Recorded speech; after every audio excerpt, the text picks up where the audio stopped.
Hello and welcome to episode 172 of Masters of the Forge. I'm Adam and with me is Jason. Hi, Adam. Were you looking to see what the episode number was? I actually didn't even have the notes pulled up. So I thought for sure we'd have Keither or Don here. Yeah. You're playing some kill team with. Yeah. So just so you know, this is the first week of the semester, and all of my colleagues are referring to it as the best week ever. That sounds like sarcasm. Oh man, it was woo. Bracing. It's been a week, man. I'm just happy I'm here. You big baby. All right, so. All right, let's go. So let's not forget that this week, if you're listening to this right now, you probably have time to join us on our Discord and pop in to our 24-hour painting marathon. We're painting a starter or the equivalent of us building and painting a starter or the equivalent of a starter in 24 hours. We're kind of doing this as like a practice run. Yeah. Next year we kind of. So this is started by our buddy Dave. Thanks, Dave. Dave. He's thinking about doing it for like Extra Life or what's it called? Child's Play. I think they're both the same thing. Are they both the same? Well, either way. I thought they were. For kids. And so next year we're thinking maybe make it a fundraiser. Yeah. Maybe just straight up like give us money or maybe we'll get crazy and do like, I haven't brought this up to Dave yet. We could have people donate models to us. And we build and paint an entire army that we raffle. Oh. That's a neat idea, right? Yeah. In 24 hours, Dave's going to stab me because we haven't even talked about anything like that. You know what's awesome? Anyways, I'm too far away for him to stab. So that's true. Send all my stabbings care of Adam at Masters of the Forge. That's true. Also, thanks to the folks who are on Patreon. I appreciate. We had somebody actually up their Patreon. Thank you so much. Oh wow! So they're trying to get that date with me. Yeah, they're trying to get the date. I'm pretty sure. That's what it is. So thank you. You don't get a cool miniature with your Patreon either, like you do with Warhammer Plus. Also, thanks to the community team for hooking us up with a month of free Warhammer Plus. That's really cool. That. Yeah, we are contractually obligated to say that before we say anything about Warhammer Plus. I was just going to buy the year. I didn't know we were getting that. I mean, I was going to buy the year too, so it doesn't matter. I mean, I want the orc. I want the assassin. Well, that works out. Yeah. I guess you can buy both. So you get one for free, but you can also buy the other one if you want to. That's fine. Which is nice. But I'm cool with the orc. I don't know if I'm gonna just leave him as is and just do, just do it as a standalone fun piece, or if I'm going to convert him to be in my orcs army. So I'm not sure. He might also make a great orc for my demon orc army too, which that might be where he ends up. Yeah. I can put Bellacor's wings on him and he can be Bell Orc Core maybe. Yeah, do it. Well, yeah, because he's big enough, right? I feel like he's big enough where I put him on a big hero rock, give him Bellacor's wings, and there he is. It's Bell Orc Core. So that might be what happens with him. What else? Okay. Hobby progress, Jason. Yep. I'm first. What do you have time. for us? This will be the last week you have hobby progress for a while, so make it count, dude. Okay. How many sorcerers did you paint? Did you buy any more sorcerers? Oh, hold on. Does this get to kink shaming? I just want to make sure we're not going too far in there. No, certainly not. Okay. No, I'm just stating facts. Well, I started referring to whenever I buy gear for work that is gear shaming to ask me what I have bought or to criticize me. And I told this to my boss, and he started laughing. And he's like, "Well, if I let you work with the gear, is that cool?" I'm like, "Yeah, that's cool. That's You're the one buying it for me. Why not?" All right. Okay. Hobby. Not so much just because of work. I have built the Infernal Master from Hexfire, and then I looked at him and thought, yeah, he doesn't really look like an Infernal Master, like someone who's terrifying. He doesn't master the Inferns. Yeah. But that Dark Apostle kit that has the 2 acolytes with it, that guy looks like an Infernal Master. So he got modded to be an Infernal Master. So I have the original Infernal Master, then the one I modded. Then I built an Aspiring Sorcerer for Rubric Squad, and then I built a Sorcerer from the Alpha Legion Praetor kit. So I scratched off a couple of Alpha Legion things, and I gave some stuff to Keith. Is that plastic or is that... It's resin. Resin, okay. Oh, it's definitely resin. And then I also built the Castellix Archaea, which is a Thousand Suns Castellix for the 30k universe. So I did prime and base all of them in the Candy Apple Red scheme. That scheme takes a while to set, and I do not want to do that set on a marathon. I will screw that up. Yeah.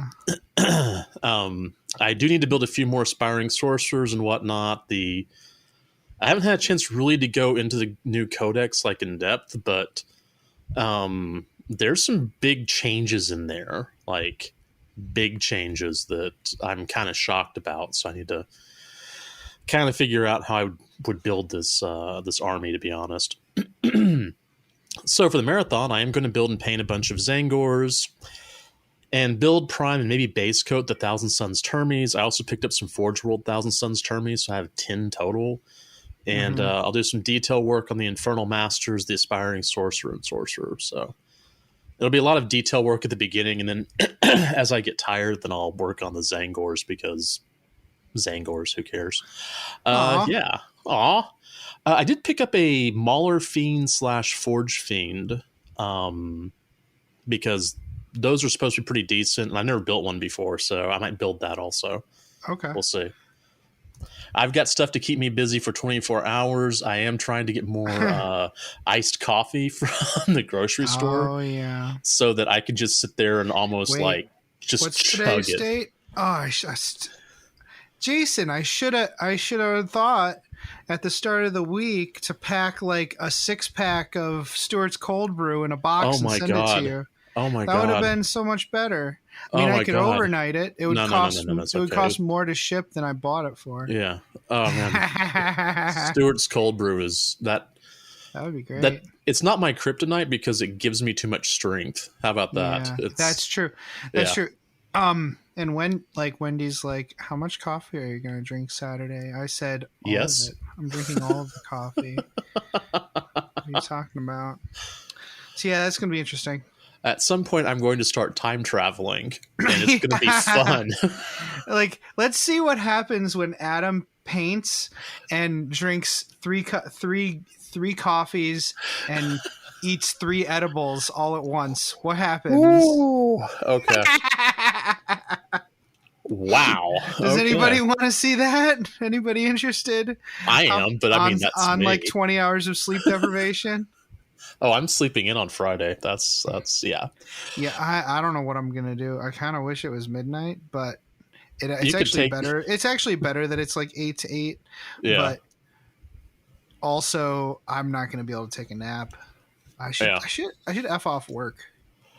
Well, no matter what, I'm gonna take a nap that day and then be ready to roll at 8. So yeah, smart. I'll be good because I mean these are my prime hours that we're gonna be doing this in. That's true. Yeah. And I think we're gonna see if Grandma and Grandpa will take Quinn. All right. We'll see. Well, that'll be fun. And then Mom gets a break too. Yeah. Yeah.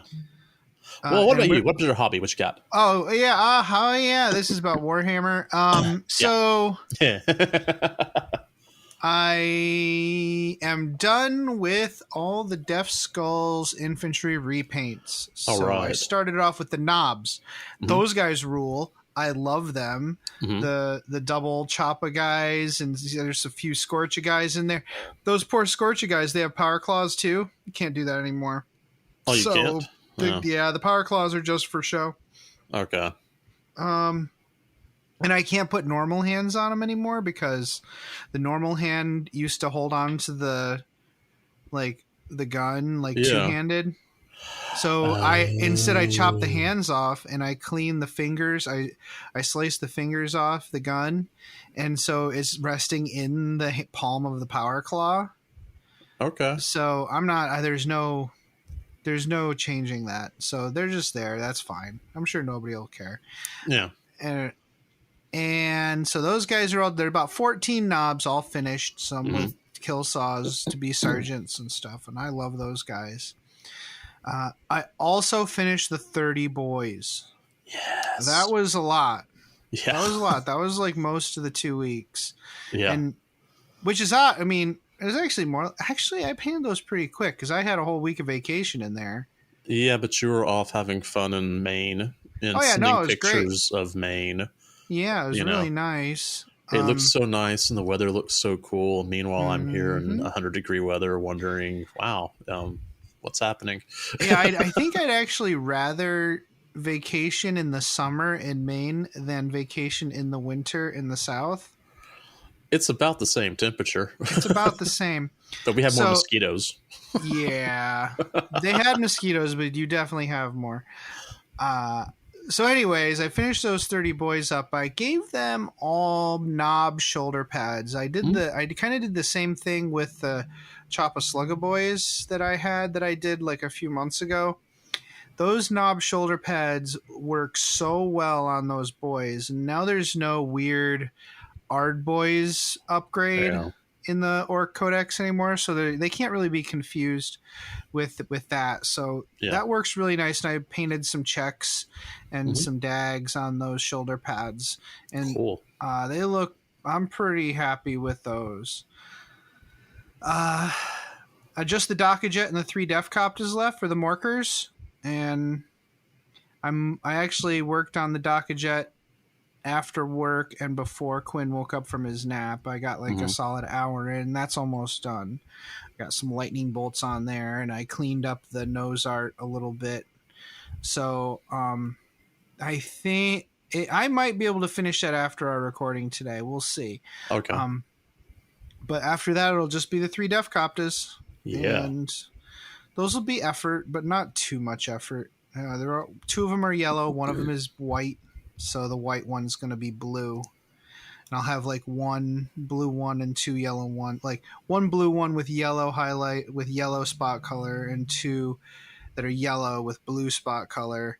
And I'm going to look at the data sheet, the new data sheet for the Death Korps, to make sure it all has what it needs to have. I think I can add some bombs to one of them or something. So I'll check that out, and if I can, I'll just add them on, because why not? Or magnetize them, depending on how many points it is, or if I care that it's cost points.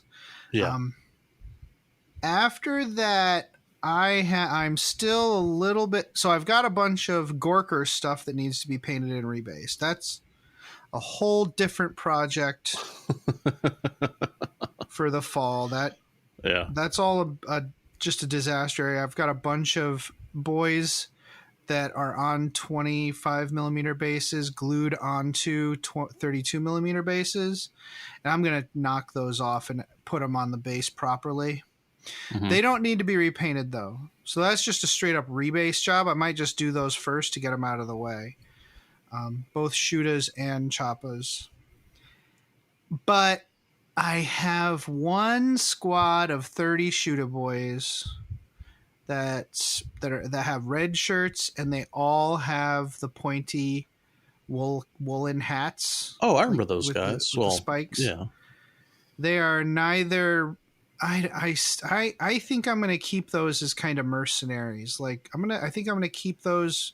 I talked about this a few months ago, but I think I am going to keep them as the red with the funny hats, because I think the funny hats go with the red better than if I repainted them. Yeah. But because they look like Christmas orcs. But at the same time, they really could their skin could use a little. So what I might do is I just might go through and boop boop boop boop put some new green highlights on the skin, and rebase them. When all is said and done, I'll do one big picture. I'm not going to take a picture of everything together this time. Mm-hmm. Instead, I'm going to put all the Morker stuff in the garage, on the table in the garage, and take a picture there of that. Then all the Gorker stuff on one side of the table in the game room, and all the mercenaries on the other side of that table in 3 different pictures. But this time I'm actually going to go through and do another video. Remember the "Where There's a Whip, There's a Way" video where I videoed the whole army? Yeah, that's So I'm going to do that. I'm going to do that again, and put that on YouTube. Speaking of YouTube, I almost forgot. I didn't put it in the notes. If you're the kind of person who enjoys listening to your podcasts on YouTube, you can look us up there, Masters of the Forge on YouTube, and I managed to get all of our back episodes on YouTube. Wow. Which is great. Well, I didn't know this, but Libsyn it just automatically does it. It takes the cover photo of your episode, puts it up as the image, and uploads the audio at the same time. So it's just done. It brings in the text, the description, the title, everything. Okay. And it just does it. It's amazing. You can only do 40 per day. So it took me a few days while I was on vacation. I just sat there one by one, click, click, click, click. But now every time it'll automatically upload to YouTube once we publish it. Yeah, it's freaking great. So then we're going to be Z-list YouTube celebrities now? No, because we're not putting video. Like, we're not actually. Oh, good. So we're Z minus. Okay. We're Z minus. Yeah, that's Z minus. What else about that? I think. Oh, it's funny. So a lot of them are flagged as non-monetizable because we used copyrighted music for our intro. Oh yeah, we did it a couple of times. Yeah, did that a few times, and one of them, I'll let you guess which one, actually flagged our podcast as unpublishable. Like, they wouldn't let us. Like, I had to replace it.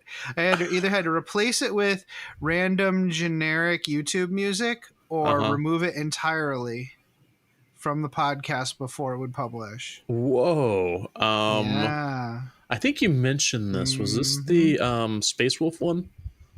Yes, it is. Yeah, Hungry Like the Wolf. Yeah, Hungry Like the Wolf. Yeah. In multiple territories, it's like, no, you can't use this even for 20 seconds on your stupid podcast. So yeah, I think it's episode. I don't remember what episode, but yeah, one of those episodes you're going to get it like a very quick start to the episode. Yeah. But with me still like singing it in the background, so I guess that's fine. That's fine because you don't sound like Simon Le Bon. They can't go through and do that waveform analysis. Well, they know exactly which recording it was. Oh, okay. Yeah, they know it. Like, the YouTube algorithm can tell precisely which recording you stole it from. Nice. It's amazing. It's really interesting. Well, I mean, whenever you look at these things, each second is 44,100 samples. Right. Yeah. Any good computer, like a good computer, should be able to tell what it is. So that's why my song at the end isn't going to flag anything, because it's my song. I recorded it. You know, nobody's. It's not going to. Fred Rogers isn't going to be, annoyed about that. And if I say "Hungry Like the Wolf," it's not going to flag that either. It'll say the computer might go, "Oh, that's Hungry Like the Wolf." Oh, but it's not any actual recording. It's some dumb fat guy sitting in his steamy room recording, not the actual wolf that is hungry. So yeah, that's really interesting. Check that out. And I got my Adepticon room. Yay. And by that, I mean I got our Adepticon room. Yep. And by that, I mean I got our and Dustin's Adepticon room. Yeah. Yeah. So yeah, we'll get a cot, or I'll sleep on an air mattress. I'm still not sure if I want to drive. I think Wendy won't like it if I drive. If I drive, I'll pick up Dustin. Yeah. If I fly, Dustin will pick us up. It'll be one of those things. Yeah. We're staying Thursday night through Sunday night. Okay. And, yeah, I didn't get it for Tuesday. F that. Yeah, that's fine by me. By me. I am not sure what to sign up for. That doesn't show up until what? Yeah, not for a while. Don't worry about it. I don't know whether I want to do a tournament or not. This is the thing. The tournaments go until like 6 or 7 sometimes. Yeah. And if I miss a dinner with people, I'm going to have serious FOMO and I'll be very upset. So I'll be going to classes because that's what I want to do, to be honest. Well, yeah, classes are great. Yeah. I love classes, and those are easy to pick and choose times. You won't miss anything with classes. Or if you do miss something with classes, it was for a class you really wanted to do anyways, so it's not a big deal. Yeah. But like a tournament, you're like locked in for 2 days, and if you're good at Warhammer, 3 days, which is not me, so that's fine. Yeah, and I'm wanting to, hopefully do some of those things that we weren't able to do last time. Like, I'd like to take a class with Shoshi. Yeah, literally anything? I know, but I was really like specifically, specifically with Shoshi. That was my top thing to go do. Mm-hmm. In fact, I think you, myself, and why can't I remember Mike's name? Mike. Good Lord. Mike. It's one of those days I'm remembering names that way. Yeah. Mike's going to do the 24 hours with us. I know. I wonder is he going to paint Empire? I think it was an AOS thing or something. I don't know. Whatever he's going to do, he'll be doing. Probably. Yeah. Mm-hmm. I'm getting coffee. That's after recording night, I'm going to the grocery store to pick some up. I might pick myself up some like a nice like coffee, like a treat yourself type situation. I think that's about it for hobby progress. Oh yeah. I just wanted to mention actually that the animations in Warhammer Plus are freaking awesome. Are they? I haven't had I've been busy all day. I didn't think I was going to like the Blood Angels one. I freaking loved it. Okay. Like especially the atmosphere. Well, the story was better than I expected, but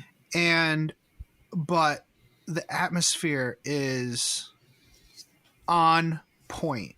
Okay, dude, it is on point. Like there's a scene. Like I already posted this on Twitter, but like and in the Discord, but like there's just a scene where they cut across the bridge of the strike cruiser. Mm-hmm. And it's super 40K. Okay. Like you see all the servitors working at their stations. All the monitors are these big. They remind me of Johnny Mnemonic in like. Okay. What's his name? Keanu Reeves. No, the dolphin. Dolphin. Jasper? No. Anyways, Jones. Jones is like his computer setup. Mm-hmm. Like all the monitors hanging from the ceiling with cables and junk hanging off them, and the captain's like throne area is like it's all stonework on a spaceship, which is a really great idea. Yeah, and servo skulls are flying around and everything, and the officer at the con. The console, the officer at the con, he's not booping on a computer screen. He's got a giant wheel, a giant rudder, like not rudder, but a giant like wheel. Instead, it is. I mean, I assume on that wheel there's a bunch of other controls and like displays and stuff, but it is a wheel, the steering wheel. That's the best. I love it. That is pretty cool. So, and that's just one example of the cool stuff that's in there. Like we're seeing things we only saw in like little pictures here and there. Mm-hmm. So. I'm looking forward to it. I was at work all day and like got home about an hour ago, so I haven't had a chance really to go through and watch that. I did see we got that cool email though, so yeah, I'm looking forward to it. Yeah. So let's steer this ship with our giant wheel beyond the fringe, Jason. We're not there yet. We're at games played. What? Yeah, you've moved all right, too far. Hold on, hard to port. Whoop, whoop, whoop, hard to port. Whoop, whoop. Boy, she'll fly apart. Then fly her apart. Damn you. I'm not editing that. I'm leaving it like this. All right. So games played. Monday Night Kill Team. We are now, I guess, doing Kill Team on Monday nights. Got in a couple of games with Keith. Great.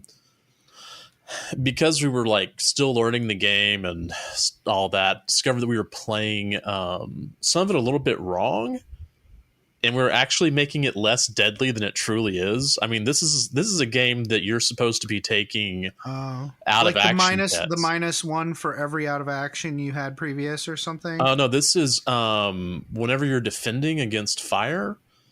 If you have a weapon that's AP1. That means that your opponent loses 1 defense dice. So instead of having 3 saves, they have 2. And if it's AP2, then they have 1, which means... Oh, that's neat. So it's like a success-based system. Yeah, it's... It was kind of funny because I was talking with Daw about it, and he said, well, this is what we got wrong. And I was like, that makes this thing even more brutal than it was before. Okay. But did get in 2 games... one thing we'll talk about later is that we suspect they're going to start being faction specific data cards and rules and whatnot. And right now, the Thousand Suns are pretty terrible. It's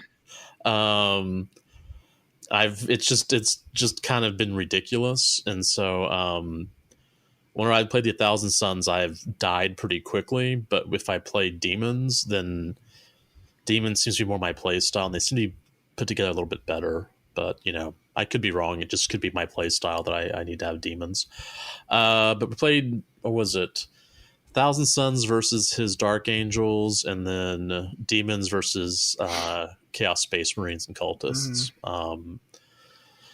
Thousand Suns got just whipped off the board. I guess I'll just die.gif.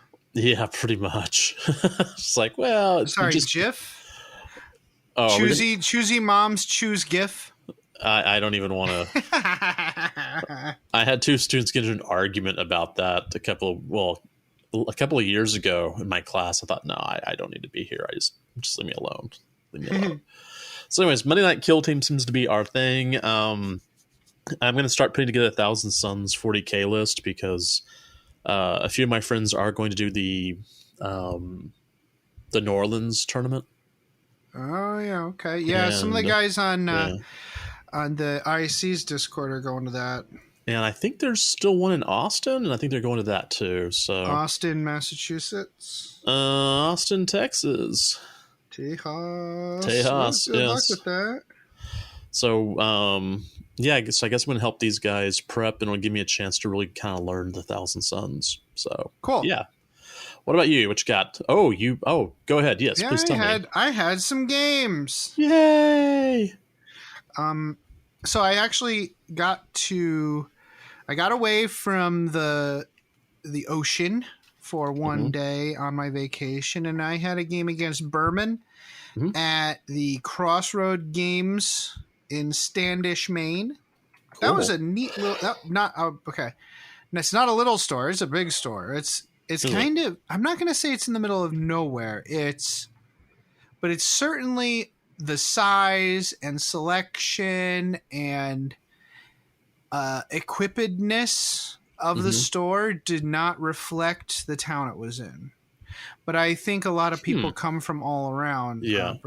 Brian was saying that people drive pretty far to go there because it's a great store. They're recovering from, the pandemic times, but things are picking up there. It looks like they had a few people there playing 40K.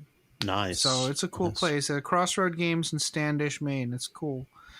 Like middle Maine, not like east-west middle, but north-south middle, like maybe within half hour of the coast. Okay. Something like that. There's a game store in Oklahoma that's like that, in Lawton, that is a very well-stocked store with a lot of tables, but the town just isn't the size it should. I mean, it's a destination. Yeah, it's a destination. And I get the impression that this place had a good destination, and Brian was saying that it has a good following. Yeah. Because people go there, and it's a family. It's kind of a family business and stuff like that. So that's cool. Yeah, I had a fun game with him. We decided to make it a quick game, so he brought his Imperial Knights, and I brought my Gorkanauts, my Morkanaut, and a bunch of my new Def Dreads, and I was really excited to get another game in with the Def Dreads because I had just painted them recently. We played. I failed to write down the mission, but it was a mission where the defender is in the middle. This is from the new Fire book. Mission pack. The defender is in the middle with 2 objectives, and the attacker can come in from either side on either short edge, and they're going to try to perform an action on either objective or on both objectives. And it's like 30 points per objective, so it's a tie if they only get 1. It's a win for the attacker if they get both. It's a win for the defender if they get neither. So it's a very simple, but a lot of these missions are supposed to be pretty simple. You're not supposed to have to go through a lot of rigmarole to figure out who won the game. Okay. The Imperial Knights did manage to burn one of my objectives. I was the defender, and Brian, he actually just deployed all on one side. So that made it really easy. To do the battle. We had a big scrum on one side. It was fun though. Like it was clear I hadn't played orcs in a long time, but he was very patient with me looking stuff up. So that was really cool. That is cool. That's pretty cool. I had a game this past Monday with James and his son at Flipside. Right. It's like the first Monday I've been at Flipside in a long time, so that was super nice. Yeah. I played my orcs again. I played like a mechanized Rolling Thunder list that I used to play a lot in 5th edition. It was like 3 battle wagons, 3 trucks, all full of nonsense, like 3 squads of 10 boys in each truck, a squad of Burnas, a squad of tank busters. I wanted to see how they would do. They did great, by the way. They killed a battle wagon with their shooting. It was pretty awesome. They're just, the rocket launchers are stupid. They're a heavy weapon now.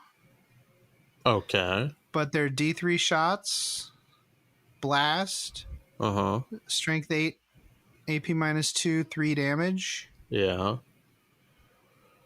And if you put 15 in a battle wagon, they're just like, it's a lot of shots. Even with ballistic skill 5+, it's like, geez. It's still pretty good. Jeez, yeah. And it doesn't help. So actually, I'm being a little or I'm like misleading you a little bit. I'm burying the lead here. The tank bust is actually, they only did like 9 damage, I think, when all is said and done, because of the Land Raiders armor save of 2+, right? Yeah, I think they get an invulse save as well. It was the big mech with shock attack gun firing.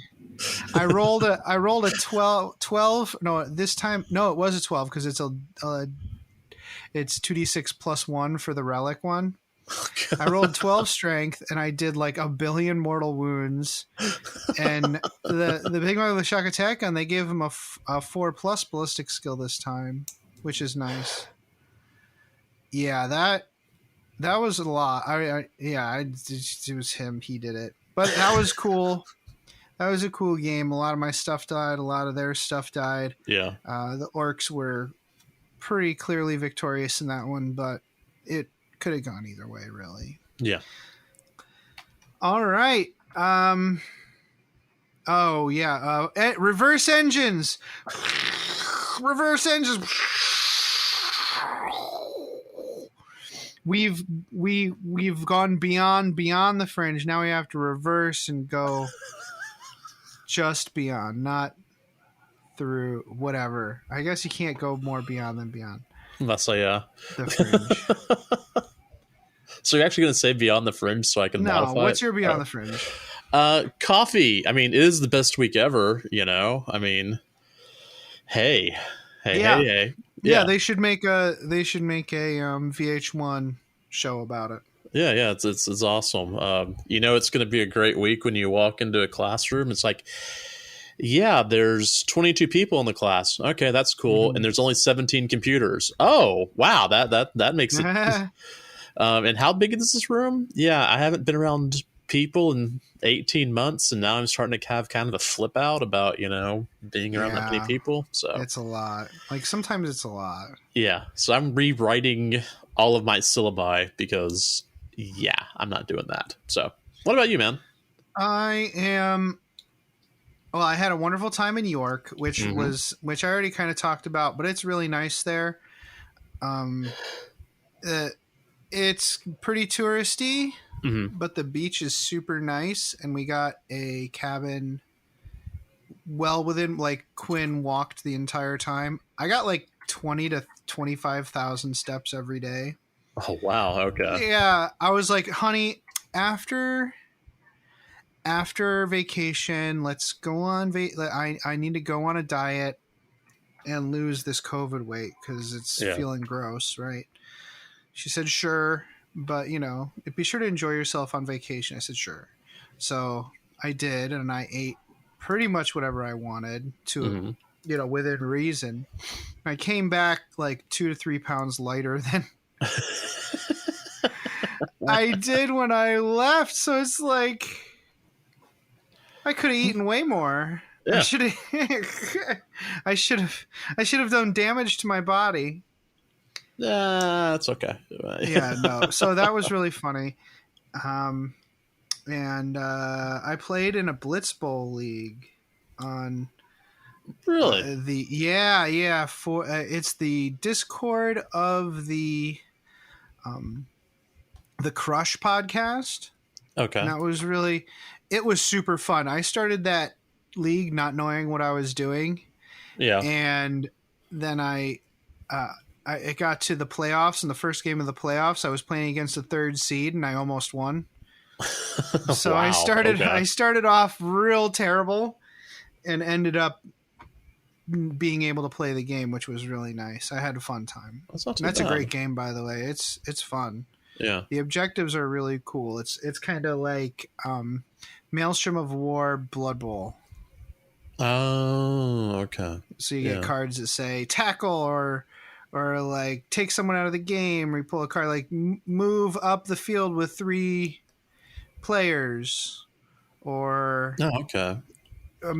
make a complete pass. Because the conceit is that Blitz Bowl isn't actually a game that matters. What it is a bunch of new rookie players showing off for the Blood Bowl owners. And if they perform well, the owners will pick them up. And performing well is mainly, you know, doing stuff to make the crowd happy, not necessarily getting touchdowns. Got it. Okay, so it's like, you know, minor league, like football. It is. Yeah. And it's not like, you know, touchdowns are still score points, but really it's the cards that matter the most. That's pretty cool. Yeah. And for the Astropathic Communique, we've already talked about the Warhammer Plus and everything. I really loved Old Baelai. That was really, really cool. Yeah. I really appreciate GW giving us early look at that. Thanks, G-Dubs. But that was super fun. Yeah.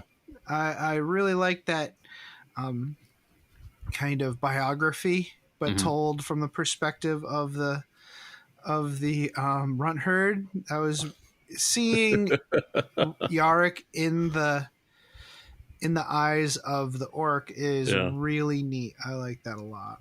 Well, so I didn't watch all of it. I watched a little over half. In fact, I was kind of chatting with Keith while I was watching it. Well, they're long. Yeah, this one, I think I got like the longer first than we expected. 10 minutes in or 11 minutes, and then I was like, I got to get back to work. But it was reminding me, some of the animation was reminding me of, remember the 1970s Hobbit? Do you remember that? Oh, yeah. There's a whip. Yeah. There's a way. Well, the thing is, some of the animation reminded me quite a bit of that. And then it led me with down the panning and everything. Yeah, it was the panning, because you don't always, well, I mean, you see that, but that's what it reminded me of. And then I ended up like thinking about heavy metal, and then I had to explain heavy metal and a Lochnar to Keith, and he was just like, oh, wow, that's wild. So, yeah. Anyway, I'm looking forward to going through and watching these, though. You know, these videos do seem pretty interesting, and at least they're going to actually touch on something I'm interested in, although they're not going to do the Lochnar, but whatever. Hey, you never know. And I love that it gives them the opportunity of exploring that stuff and exposing a lot of it to new hobbyists who might not have read every single stupid book and every single supplement. I'm just glad that they had Yarrick there where they wait. Is this a spoiler-free zone or not? You're now been warned. There will be spoilers. Where they, basically cut off his hand and put the power claw in there. I was just like, yeah, that was pretty cool. Yeah, but it's Yarrick. What do you expect? Yeah. So. Yeah. All right, my friend. Well, that was good. Now we're going to take a quick break, and we're going to come back, and we're going to talk about Narrative Kill Team. I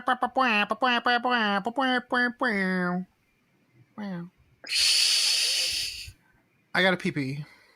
Potty break, I need to have a potty break. I gotta pee, I've had a coffee, and some water, and some coffee, and then some coffee again.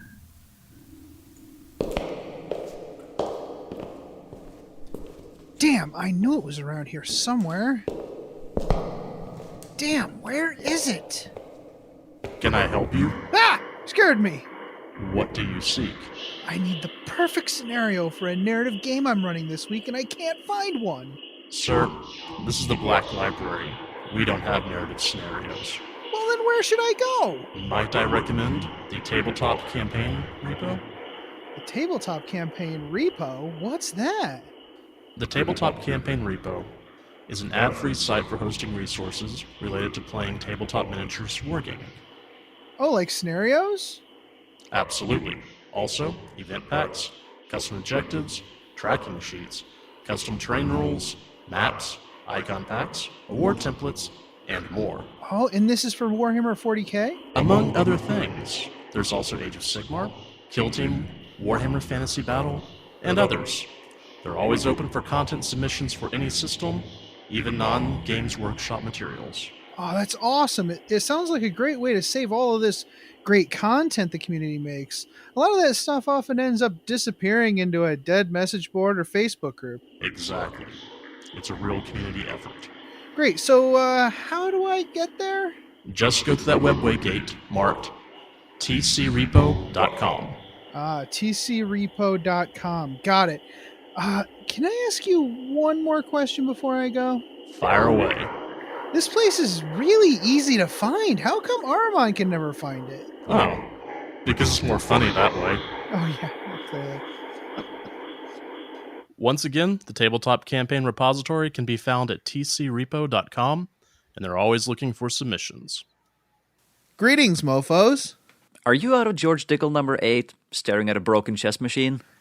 Don't want to spend the rest of the year tied to that couch?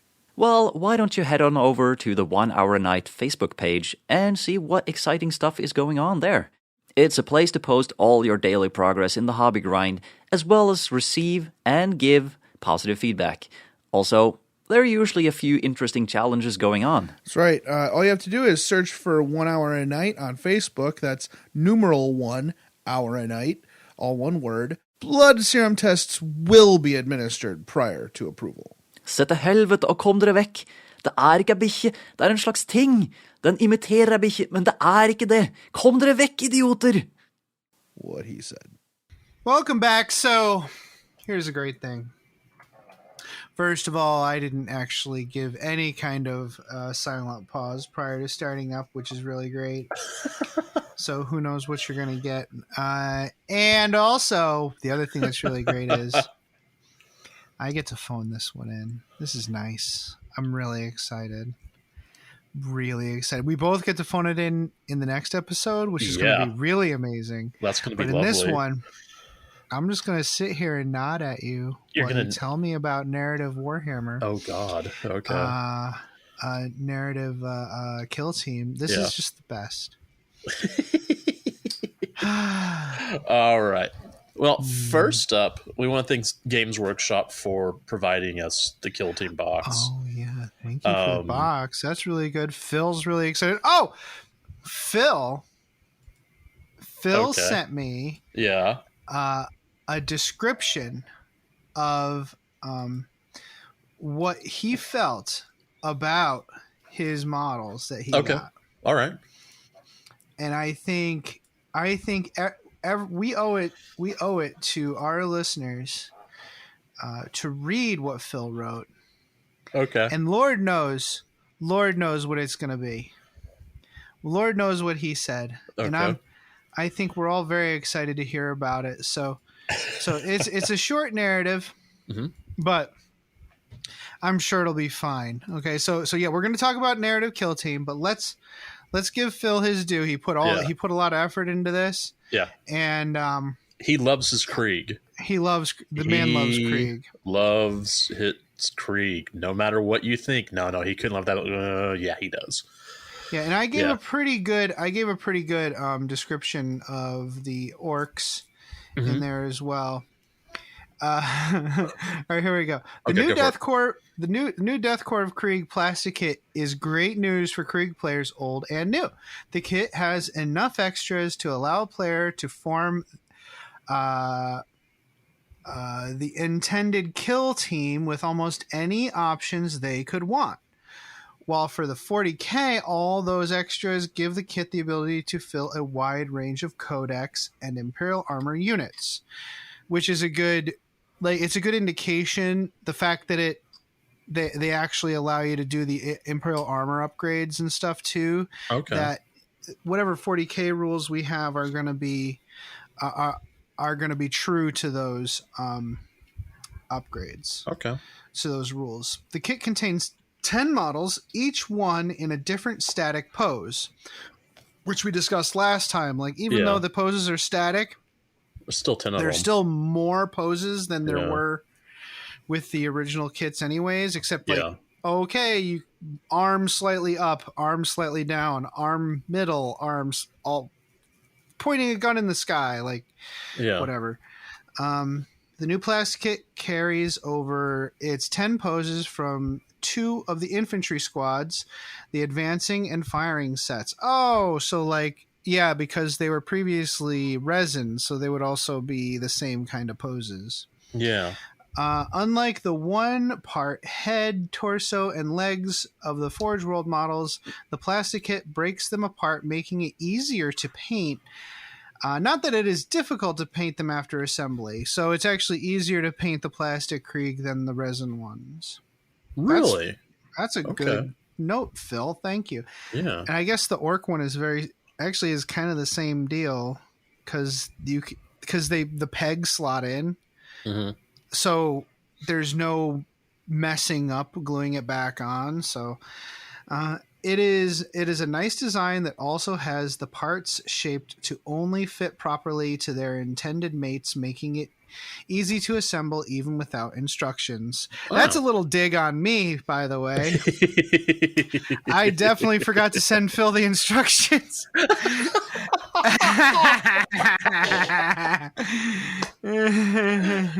Love you, Phil. Sorry, bud. Okay. There are the 4 traditional Krieg special weapons, as well as a sniper rifle, which was not an option in my prior armor lists. Oh. Continuing the trend of the new parts included in the set, Watchmasters, the Krieg Sergeants, also get a kit-specific bolter, the standard selection of pistols and swords. This is another change for the better, as the resin kits are light on options, instead having weapon and equipment sets sold separately. Good point. Yeah. There are a number of pouches and grenades that can be added to the models, along with more specialized accessories from the pocket auspex, map, flare gun, and more. Notable among those is the Grenadier skull mask and carapace armor. That's cool. While you only get one per set, it does allow for making a distinct commander and a command squad with only this set. I hadn't thought about that. Yeah. Okay. Like you can tool up a command squad with all the special stuff. Yeah, I wonder guess if you the could. rest of the special releases are going to be like that. Like if we get special kill team releases with more guard regiments in them, like Valhallans and Vestroyans and Catechins, maybe. Wouldn't that be great? Like a Catechin versus Tyranid kill team box. Yeah, it'd be pretty that cool. Would rule pretty hard. Yeah. There is no part for standard for a standard. So some conversion would be necessary, as would adding a heavy weapon or a heavy flamer. A bit more on heavy weapons below. With one of the two styles of Vox, the binoculars, flare gun, or map, you can make a Death Korps Master of Ordnance, or a Priest can be built from the uplifting primer and fancier paint scheme. If the kit is used to also make a command squad with two characters, this conveniently leaves 3 bodies to use as the crew of a heavy mortar or thud gun from Forge World. A single plastic kit can also be used to make 2 sets of crew for the Medusa or Earthshaker artillery. It's almost like they planned it. Yeah, this is the insight we're looking for. Yeah. The Grenadier parts allow players to save those bits, then trade or buy more Krieg sets to build a unit of Grenadiers using Tempesta Scions units for rules. There would be some minor work necessary, as the gas mask hose on some of the bodies and converting the Lucius pattern lasgun to a hotshot lasgun would need cables attaching the Krieg lasgun to an alternate backpack. The latter 2 parts could be taken from the Tempesta Scion kit, one more suspiciously well planned. Yeah, I think you're right. He shows his a comparison between the Forge World and Games Workshop Kriegers in the different poses, and actually the plastic Games Workshop Krieger is looking pretty good in comparison, even with the resin. There are several differences between the resin and plastic model that make mixing them immediately noticeable. Of these differences, existing players most need to note is the plastic Kriegers are a bit bulkier. The plastic Lucius pattern lasgun is longer and thicker than the resin Forge World one, which is true for all the weapons. The plastic weapons also have plated segments, whereas the resin ones give off more of a solid stock and minimal component feeling. The other part that separates them is the distinctly different style of the shoulder guards. Although both sets of models are unmistakably Krieg, the combination of differences make for 2 styles of Death Korps models.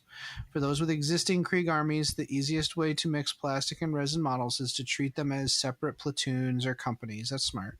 Yeah, that's a good idea. Better yet, use them in separate detachments. Your foe will thank you. Yeah, you could say, this detachment is all my plastics, and this detachment is all my resins. And I hazard a guess that some of the stylistic changes exist to differentiate them from the World War I armies that it parrots. Yeah.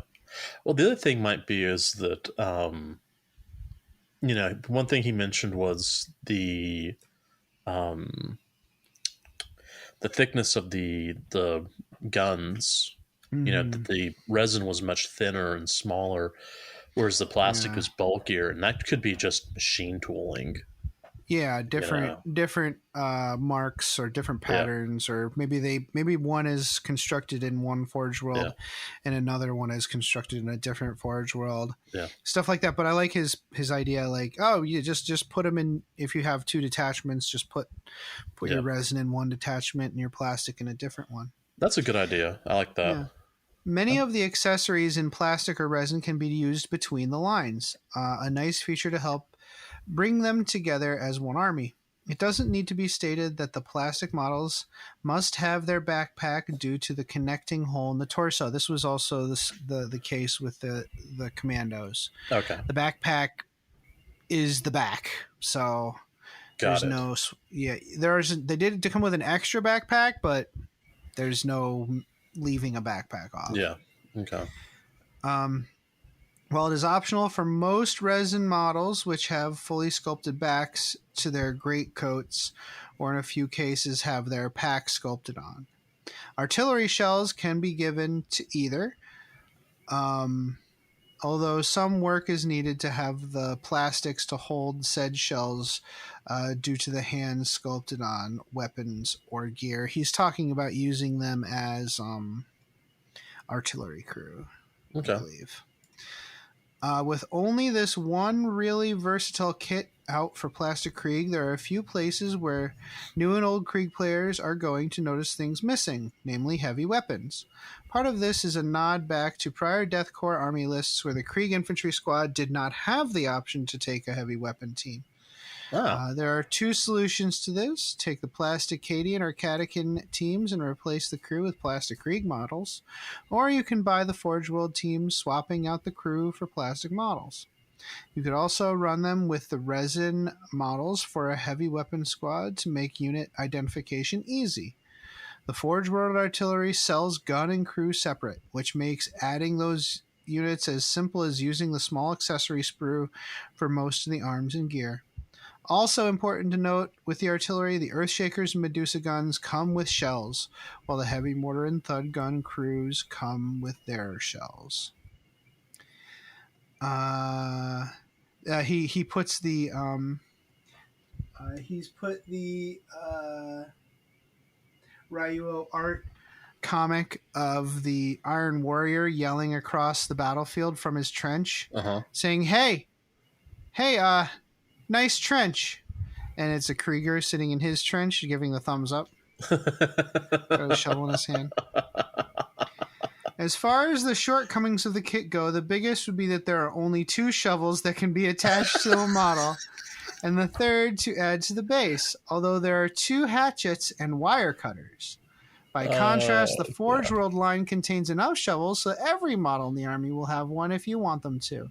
This is a minor complaint at best, unless you really love shovels. And apparently he has named part number 99, the pickaxe. Its name is Molly. Oh, that's Molly? Okay. Which is nice. Yeah. Nice.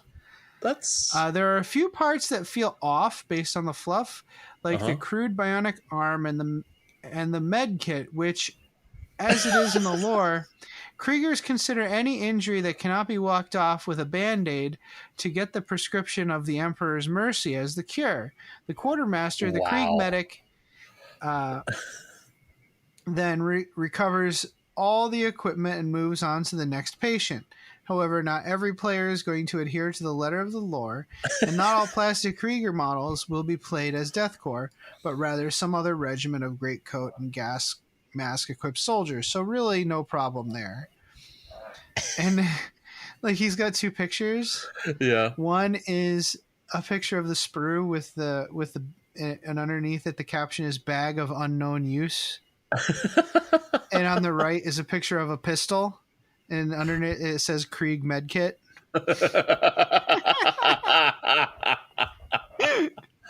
Oh wow! Yeah. Even if this is the only plastic kit the Death Korps of Krieg get, the opportunities to fulfill most Astra Militarum units with it, and some simple kit bashing makes it one of the best infantry kits Game Workshop has ever released. With just this kit, I expect to see many players starting Krieg armies. Should the plastics expand to other Forge World units like heavy weapon squads, command squads, Death Riders, engineers, or even artillery, the number of new Death Korps of Krieg players will increase even more. That would make the Astra Militarum armies be more than Cadians in different colors, a force of old plastic Catechins, a heavy cross-range kit bashed regiment, or the old-time player with their mid-90s metal regiments, giving the good old Imperial Guard a diversity of models not seen outside Space Marine or Chaos armies. The end. What a Wow. great report, Phil. Yeah. Thank you. Yeah. That was amazing. Everyone, just so y'all know, Phil has been playing 40K since it was Rogue Trader. He was not there from the beginning because, and I quote, I got in 6 months after it was first released. So he refuses to say that he was there at the beginning because of those 6 months. And whenever I have a question about lore, I ask Phil. Yeah. Yeah. So thanks, Phil. Yeah, that was that was great, buddy. Yeah, that's some real thought-provoking stuff there because he does. Did he get Krieg from the beginning? Like when they I have first? no idea. I just have this feeling that he did.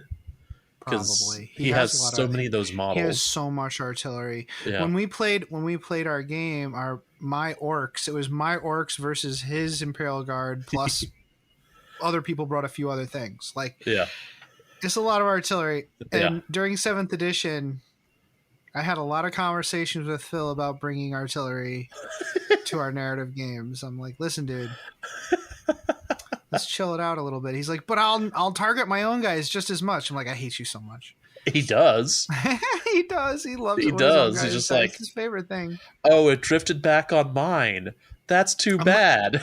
So many times I caught him cheating. Like he was scattering way too far onto his own models. Yeah. He's a like, good. Oh, right on my company commander. Like you didn't. It wasn't centered on your company commander, Phil. You're cheating. You're trying to kill your own guys. He's so evil. He's a good commissar for the Krieg. He's a good. It's true. Yeah, it's true. All right. So, anyways, the subtopic complete. Let's move on to narrative kill team. All right. I feel like we should have a commercial here. Yeah, almost, right? Okay, so let's go ahead and get into Kill Team. We're not going to go into actually talking about how to play the game because... I mean, we probably will kind of when we bring stuff. I actually chose abilities that would bring that up. Okay, so good. We'll bring some of that confused. Up. Right. So just so you know, there's 3 modes of play. It's kind of similar to 40K, and there's open, there's matched, and there's narrative. Mm-hmm. Let's just go ahead and give you kind of a background here. The open war stuff, that's 6 pages of like just kind of talking about how to run the game and how to go through and create your own open war scenarios. The match section is also 6 pages, mostly discussing how to use a match play roster. Seriously, 4 of the pages are dedicated to that, and 1 page is the welcome to the matched play area. But the narrative is basically 47 pages, which I know we're still going, well, numbers and whatnot, but they've really worked on creating like a big narrative component to this, which was not present almost at all in the previous edition of Kill Team.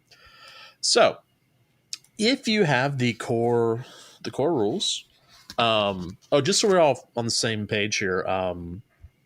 This is just the core rules. Haha, funny. This is the core rules only. We're not going to Octarius because Octarius has all sorts of other cool stuff in there, and I haven't had a chance to look through it. So here we go. Page 94 of your hymnals. Starting a campaign. So let's see. I'm going to go ahead and mark about what I'll talk about. All right. So this edition of Kill Team has a better developed narrative campaign system than the previous versions.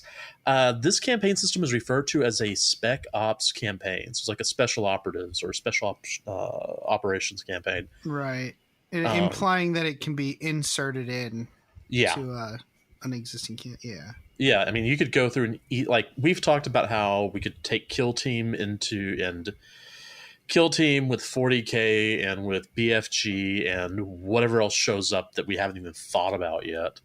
You could easily, have this involved. The system is similar to Crusade in that you have a narrative data slate for your Kill Team and narrative data cards for each member of your Kill Team. Okay. Which that's pretty cool to have. I mean, it's not as in depth because sometimes the Crusade stuff does get pretty meaty, for lack of a better term. Similar to Crusade, let's see. The number of operatives on your data slate can change as recruits join and are slain. You can only add more operatives, though, through requisition points. You can remove an operative from your data slate, but if you do, it cannot be added back to your data slate if it's removed. So all experience, they're gone. Yeah, they're gone. They're dead. Like, how rude! I can't believe that you got rid of me. Yeah, pretty much. You can never have more than 20 operatives on your data slate, which I think that's pretty close to Crusade, or maybe they have 20 units, I think, or 12, however many. So when you're generating your narrative background, you can choose each element yourself, or you can, quote unquote, use the background generator found in your faction's publication. I assume that this is in the faction codex because the compendium doesn't have this information. It's also quite possible. Yeah.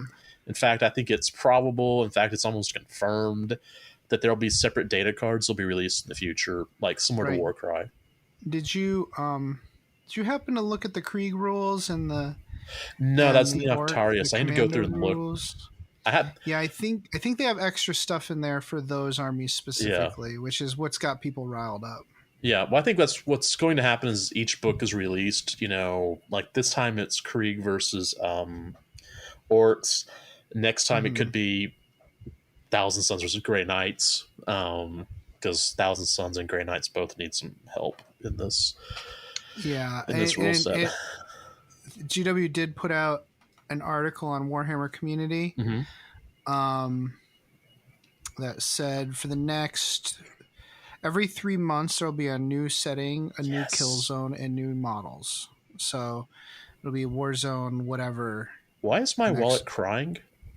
Yeah. Did you hear that? Mine just started like sobbing. I don't know. So I'm guessing like a new box set for Kill Team that goes along with whatever campaign setting they're doing for 40K as well, which is what they're doing here. That's pretty exciting. Yeah. That's pretty exciting because that means that we're looking at, new model releases, probably new terrain releases. I'd love to see some Thousand Sons specific terrain, but that's probably not going to happen. But whatever. So next up we have a narrative data slate, and they do have a copy of this that's blank that you can copy. It has spaces to list your kill team name, your faction keyword, your base of operations, unit history, quirks, requisition points, asset capacity, a special operations log, your stash of gear, strategic assets, and notes. All this stuff we'll talk about as we go through the game. And the data card for each member of your kill team contains a space for name, operative type, battle honors, rested tally, which, I didn't know what that meant when I first read it, but like how much rest they've had between games. Yeah, if you let them rest, they get a bonus on their don't die roll or whatever, right? Yeah, you can actually get rid of battle scars. Battle scars are pretty terrifying.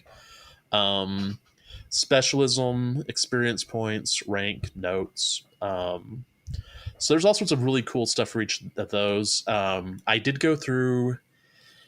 I didn't mention this earlier, but as we talk through this, I'll mention some things. Keith and I did go through, and we're going to do a narrative campaign. In fact, for my Thousand Sons, I started rolling up, who got hurt and who didn't get hurt. And one of my rubrics got, hurt. Failed the roll. How? And then... Yeah, well, He's failed made the of roll. Dust. Yeah, I know, but he didn't gain the experience because, somehow dust gains experience, but whatever. Let's see. Oh, experience. We're going there next. Kill team members generate experience as they participate in battle, of course.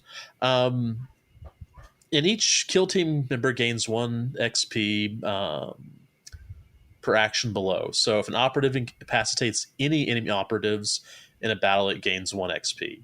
Okay. If an operative completes any mission actions in battle and or earns you any victory points for controlling an object, it gains an experience point. Each time you complete a condition of attack op, a mission, select 1 friendly operative that scored you those VPs to earn 1 XP.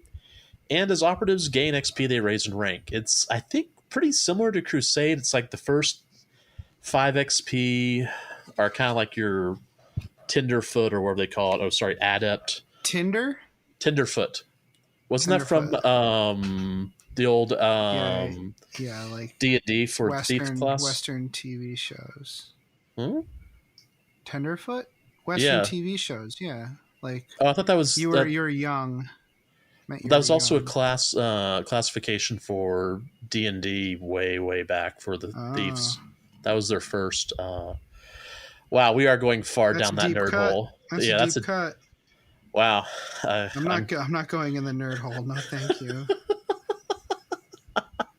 All right. So, anyways, operatives gain XP. They raise in ranks. Adept, Vet, Ace, Grizzled, and Revered, and they've got some, pretty cool ranks there.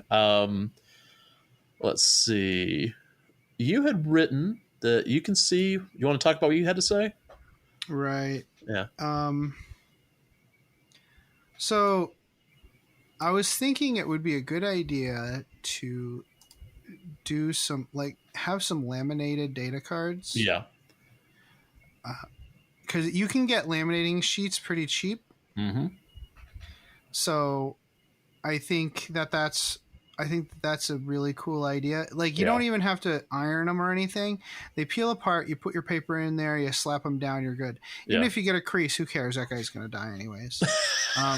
If you play this game, they're all going to die.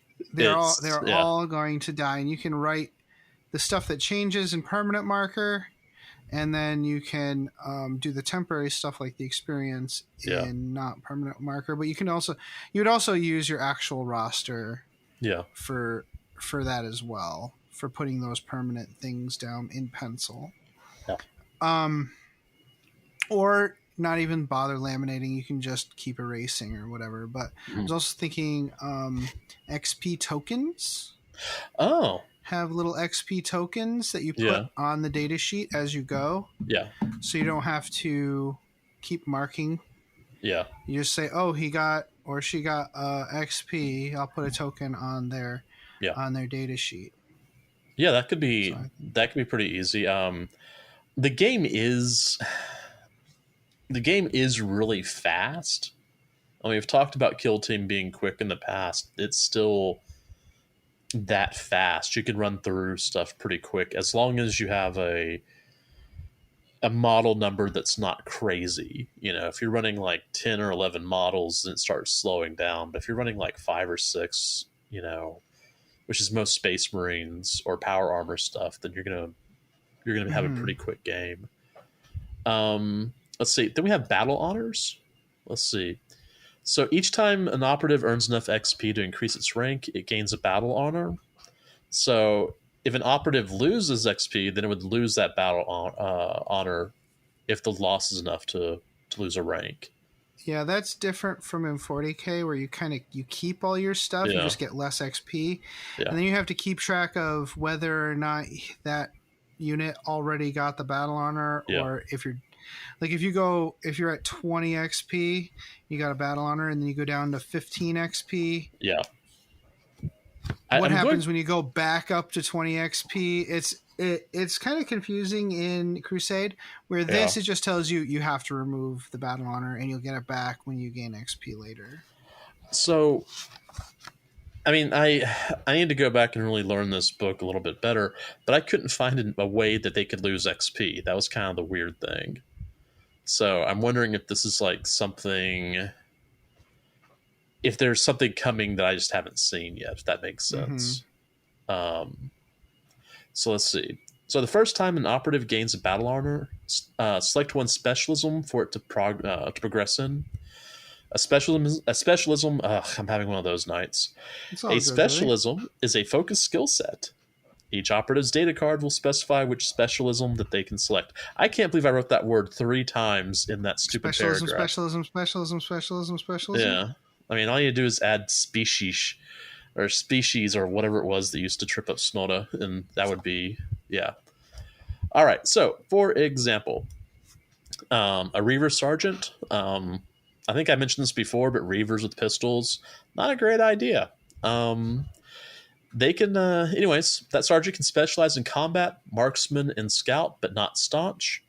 An aspiring sorcerer can specialize in combat, staunch, and marksman, but not scout. A Skitarii Ranger Alpha, which is their sergeant, can specialize in combat, marksman, and scout. A Skitarii Ranger can specialize in staunch and marksman, and the Skitarii Vanguard Gunner can only specialize in marksman. So, depending on who you're choosing, they may or may not be moved into certain specialisms. Right, and I think later on you can pick from different specialisms, but that's only if you're a super BA. Like, for the most part, your guy's gonna be picking only from that specialism. Is that correct? I think that's true. Yeah, because I think you can only take 6 specialisms, and the thing is, you only have 5 ranks, so that could be an issue. All right. So once you have selected a specialism, then you can determine 1 battle honor for it to gain from that specialism. I wrote that word twice in that sentence. Specialism. Each advancement in rank earns an additional battle honor from that specialism. Yeah, there we go. I'm going to be glad to get out this section of the book. Okay. Yeah, it's pretty great. To determine your battle honor, you can either roll 1d6 or you can select a battle honor of your choosing. Operatives cannot have duplicated battle honors, so you have to go through and grab a couple. Max out on the best thing. Yeah. And so this is on page 100 to 101, and Adam and I each chose a special battle honor that we liked from the four groups. So which specialism are we starting with, Jason? Combat. The combat specialism is the specialism we're starting with. That's good. Cool. I'll let you just say that for hours. I picked Dirty Fighter. Uh-huh. Each time this operative fights in combat, if any friendly operatives are supporting them, add 1 to the attacks characteristic of their melee weapons. That sounds cool. Yeah, that is because you basically get to sneak attack. Yeah. What's with the melee attack, you have to have melee is like weight of numbers. I mean, this entire game is weight of numbers, but in melee you need to have more dice than your opponent, otherwise you're probably dead. Yeah. Okay, I picked Duelist. So each time this operative fights in combat, subtract 1 from the enemy's with the weapon skill characteristic of the enemy operative for that combat. So, 1/6 the chance, less, which isn't too bad. So that's combat. And then we have the staunch specialism. What'd you choose, Adam? I chose resilience. Add 2 to this operative's wounds characteristic. So I don't know if that's a lot or not. Tell me, how many wounds do these characters usually have? Okay, so a 2 is actually pretty good. Attack Space Marine has, I think, 11. A tactical. A Primaris has 12. Rubrics have 12. Most demons have 8, so it'll make sure that something survives a little bit longer. That's not a bad thing to have, to be honest. Okay. All right. I haven't gone through and checked to see how many, who has the most wounds, but I would assume it's probably 13, one of the sergeants and the Primaris. No, wait, hold on. It'd be under the Custodes, because the Custodes are pretty powerful in here. But, I mean, they should be. So, all right. Focused. Which one did you pick? I picked up Focused. When determining control of an objective marker, treat this opponent's APL characteristic as being 1 higher. Note, this isn't a modifier, so you don't get extra APL. APL is how many actions you can perform a turn. So, for instance... Wow, that's really good, then. Yeah. Space Marines can perform 3, so they have an APL of 3. And whenever you're trying to go through and determine control, I think it's whoever has the highest APL. Okay, because they're more... Yeah. Yeah, they can keep an eye on the objective while also doing other things or whatever. All right, that's really cool. All right, so which specialism are we going to be looking at next, Jason? All right, the next specialism, man, this is going to be terrible. This is going to be something that people troll me about for years. Okay. Will be marksman. So let's see. What did you pick? There we go. I picked Death from Above because that was literally the only one I could choose. Once per turning point. Is that a turn? Yeah. Okay. Well, it's yeah. Everybody gets all of their actions in the turning point. Well, this is where it gets kind of funny. You go through and have all of your actions. Let's say I have 10 operatives, but you have 6. So you do your 6, and then after that, between each of my turns, each time I move an operative, you have a chance to overwatch. Which means if you've I see that I see that eyebrow go up. Which means that you can go through and cause some real damage. The first game we played, I think I did Overwatch with what was it, the Soul Reaper cannon, and let me tell you, it was beautiful. So, but yeah, I think that's basically what it means. I think is the turn, but they have turning point, I guess. So, yeah. Okay. Well, once per turning point, after this operative makes a shooting attack while on a vantage point. So if they are up above someone else, right? Vantage point. Yeah, if they're like a couple of inches higher so that you can actually see down into them. Right, okay. If the target did not lose any wounds as a result of that shooting attack, repeat the shooting attack.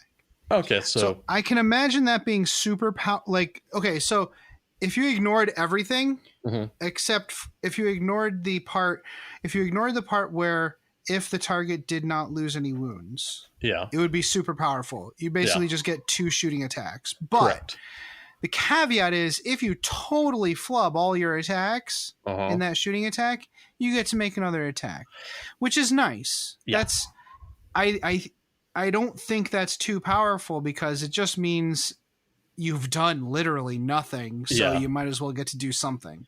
I love that. I love that ability. Well, the other thing is if you have a vantage point, like if you're up high, it's basically if you're higher up, then a lot of cover goes away, which means if you didn't wound at all, that means that your dice were so bad that even skip felt bad for you. Yeah, exactly. Boom. So like it's not even it's more like a reroll than it is an extra attack. It's just worded differently. Correct. And it could be that you had bad rolling and they had really good saves. Yeah. So I chose Crack Shot. So each time this operative makes a shooting attack, if you roll any critical hits, inflict 1 mortal wound on the target. So that's just basically 1 extra, wound for rolling a 5 or a 6. Well, a 6, unless you have a weapon that has a 5/6 mortal wound characteristic. So I think it's called lethal. So that actually helps a lot, although it is only 1 mortal wound. So, and you said that people have like 2, 3. Aspiring Sorcerer has this really cool. Is it Doombolt? I think it's Doombolt. That's lethal, so it crits on a 5, and then it's like a base 2 mortal wounds. So it doesn't matter really what you do; you're getting 2 mortal wounds out of it. So I think it's mortal wounds on the crit. I need to go back and double check that. So yeah. Next specialism that we have to talk about is the Scout specialism. Yeah. Within the Scout specialism, there is an ability called Swift. This seems really powerful, so maybe you can actually it is. Glean some light on what's going on here, because I feel like you can just go wherever you want. This operative can perform the dash action more than once during its activation. Yeah. What's the dash action? Do you just get to run? So in this, you have movement, which is your normal movement, and then you have a dash action, which I think is just a square. So it's not your full movement, but it's a little bit less than your full movement. So you can move once, and then you can dash. if you have two APL. Maximum of 2 moves. Yeah. But in this case, you can do 2 of the dash ones. Correct. Instead of... Well, okay. Well, actually, what it'd be is you'd have to have 3 APL, so it'd be a move and then 2 dashes, which would be double and maybe a half of your move. So, okay, so that's fast. Yeah, it'll get you across the board. Yeah, moving and dashing will get you across the board. A lot of times, though, everyone has 2 APL, and so they can't. They really can't do much, to be honest. So okay, this lets you. It automatically passes the jump tests and does not need to spend circle to traverse. Yeah. So you can basically just jump across. You can jump from one rooftop to another in one giant move. Hold on, let me see. Automatically. So jump tests. That's jump is 1 APL. It's a jump down. Well, it's a jump across. Yeah, so you can just jump across. You can easily jump from rooftop to rooftop if they're close enough. If they're close enough, yeah. Which this game really does. Like, we have been playing with really thick terrain, but the more I look at, the more it's like this needs to be like Necromunda almost terrain. The battlefields they show in the. I can't wait until they do a kill team battle report in Warhammer Plus. Yeah. So we can really see the way it's intent. Like, that's the cool thing about Warhammer Plus, I think, is with the battle reports. Not that like battle reports are super important normally, but seeing it played the way the game designers would want us to play. Yeah. For whether it's match play or narrative play or whatever, I think that'll be super helpful for people figuring out how to do things and how to play the game. Yeah, like they went through and released videos on how to play this, and I haven't watched them yet. I just know that whenever the first time that Dawn and I played, we sat down and just started writing out questions like, what do we need to, what's going on here, what's going on here. And a lot of the stuff that we had questions about have been answered, but I think there's still some we haven't gotten to yet. So I chose dodge. So each time this operative performs a normal move or dash action, it can move within engagement range of enemy operatives, but it cannot finish that move within engagement range of them. So you can run by an operative, but it doesn't stop you. It's like normally you have to stop. Yeah. Like a charge. Right. So you'd have to move up to them using their APL to move away from them, and then but this will just let you run right through it. Let's see. Each time this operative performs a charge action, so long as it finishes that move within engagement range of an enemy operative, it can move within engagement range of any enemy operatives during that move. So you can actually avoid one enemy operative to go the one behind them. That sounds super important. That sounds great for like smashing objectives and stuff like that too, or getting at support characters. Like if you want to be really mean and murder someone's medic, that's a great way to. You definitely have read the rest of this, because obviously taking out that medic, some of those important. missions, some of those missions, All right, so. The next thing, we're done talking about these special abilities. Let's move on to talk about casualties. Yay. So what's up with the it seems like there's a lot of effort in here, but I think it makes sense since it's so granular. Yeah. So first of all, casualty tests. Get used to rolling for casualty tests. Especially since it's more deadly than you thought it was. Yeah, like I wrote this before realizing that other rule was in effect, and it was like, wow. Okay, so at the end of each battle, a casualty test must be taken for each friendly operative that was incapacitated in that battle. Just note, this game has a high rate of casualties, so get used to rolling for them. So, on a 2-up on a D6, the casualty test is passed, no big deal. Operative cannot gain more than 3 XP from that battle. On a 1, the test is failed, and that operative gains a battle scar.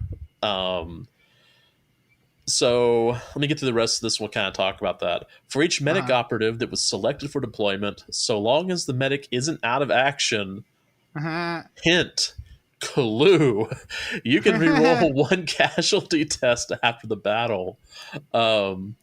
To determine what battle scar is gained, roll 1d6, subtract 1 from the result for each other battle scar that operative has, and re-roll a doubled result until a battle scar is determined that the operative does not have. So, a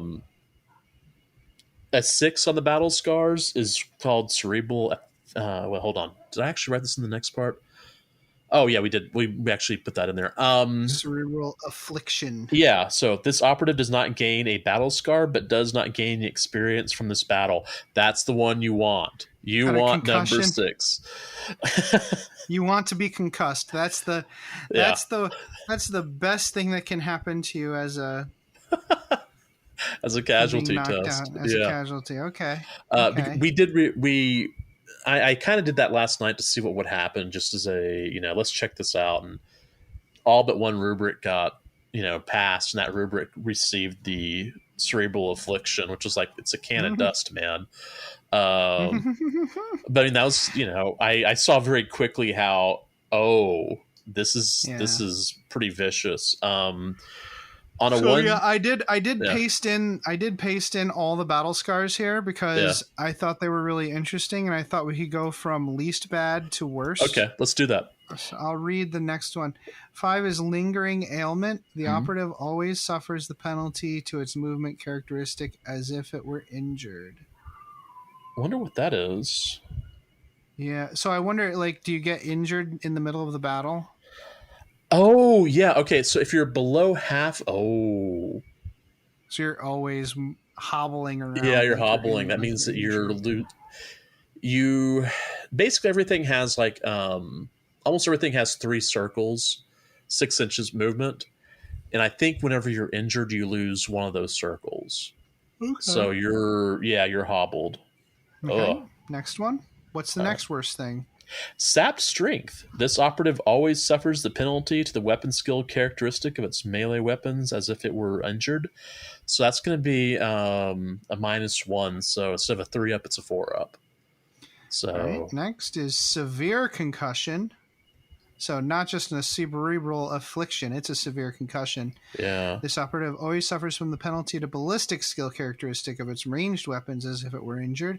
Boy, being injured sounds like it's terrible.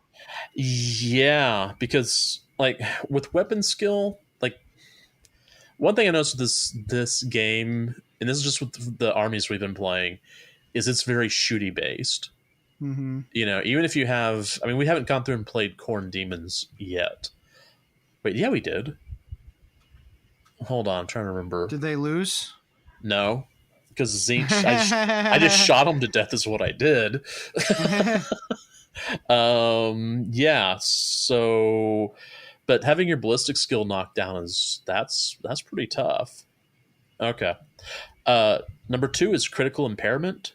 This operative cannot perform dash actions, and its APL characteristic cannot be increased. Ooh.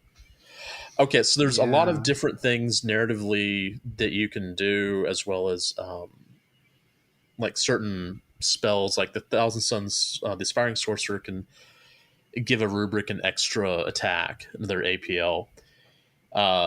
So, yeah, there's that. But not being able to perform dash actions means you're only moving, and they can catch up with you. Okay, you're not going to get away, and you're going to make it... It'll be harder for you to reach the destination. Because one thing that Eldar players can do, this harkens back almost to... I can't remember if it's 6th edition or 7th edition. Move out, shoot, and then dash out. It's that... What was the hollow belt almost, where they could, jump in and out of combat to not have any problems there. Yeah. And the last one... You're dead. Yep, pretty much. Remove it from your data slate. Bye-bye. Bye-bye. Yeah. There are ways of mitigating a bunch of this stuff. Mm-hmm. Oh, yes. Like with requisitions and whatnot. But I think a lot of them require you to have your medic alive. Yeah. So... Not everyone has medics either. Not everyone has medics. Yep. The requisition I picked talks about it. So we'll talk about that later. Okay, so let's talk about the recovery test real quick before we wander off. At the end of each battle, operatives will attempt to recover from their injuries and prep for the next battle. A recovery test must be taken for each operative on your data slate that has a battle scar. So roll 1d6, adding 1 to the result of each consecutive battle in which the operative was not selected for deployment, known as rested. So on a 5-up, the test is passed. Remove 1 battle scar that operative gained from previous battle. You cannot remove a scar gained during the same battle. So, if you've got someone that's got an injury on a 5-up, it'll be removed. If you give them a game or 2 off, it can go to a 4 or 3, I assume. I guess it's stacking. So, if you have 20 operatives, that would actually be pretty helpful, way to bounce stuff around. So, next up, base of operations. So when I saw this on the narrative, this is awesome. Yeah, this is cool. Like when I first saw it, I was like, what's that about? It's like, oh, it becomes very fun very quickly. All right. In Spec Ops campaigns, kill teams will be operating independently for extended periods of time, so they must establish a base of operations. At the start of the campaign, the base will be named, but will only provide a place of rest and recovery. As the game progresses, requisitions will allow you to add to the base of operations, meaning, hey, this gets cooler, I can do fun stuff. So you can add in things like equipment, rare equipment, and strategic assets to, make your base of operations just a little homier, right? So add a throw rug, some lamps. Yeah, a Krieg lamp. A Krieg lamp made out of a shovel. Yeah, or that's what we should get Phil for Christmas. We should get him a shovel, a lamp made out of a shovel. Hey Google, find me a lamp made from a shovel on Amazon.com. Oh man, if there is one, we're gonna have to get it for him. For some reason, I can't open Amazon with Google. Hey Google, search for a lamp made from a shovel. I hate you so much. Well, we can always, go pick up a shovel somewhere and make a lamp out of it. He'll love it. All right, so let's go ahead and start talking about how we can equip our lovely little base of operations. So you can pick up equipment. At the beginning of your campaign, your equipment stash will be empty, but you may add equipment to your stash through an equipment drop requisition, which is page 109 of your hymnals.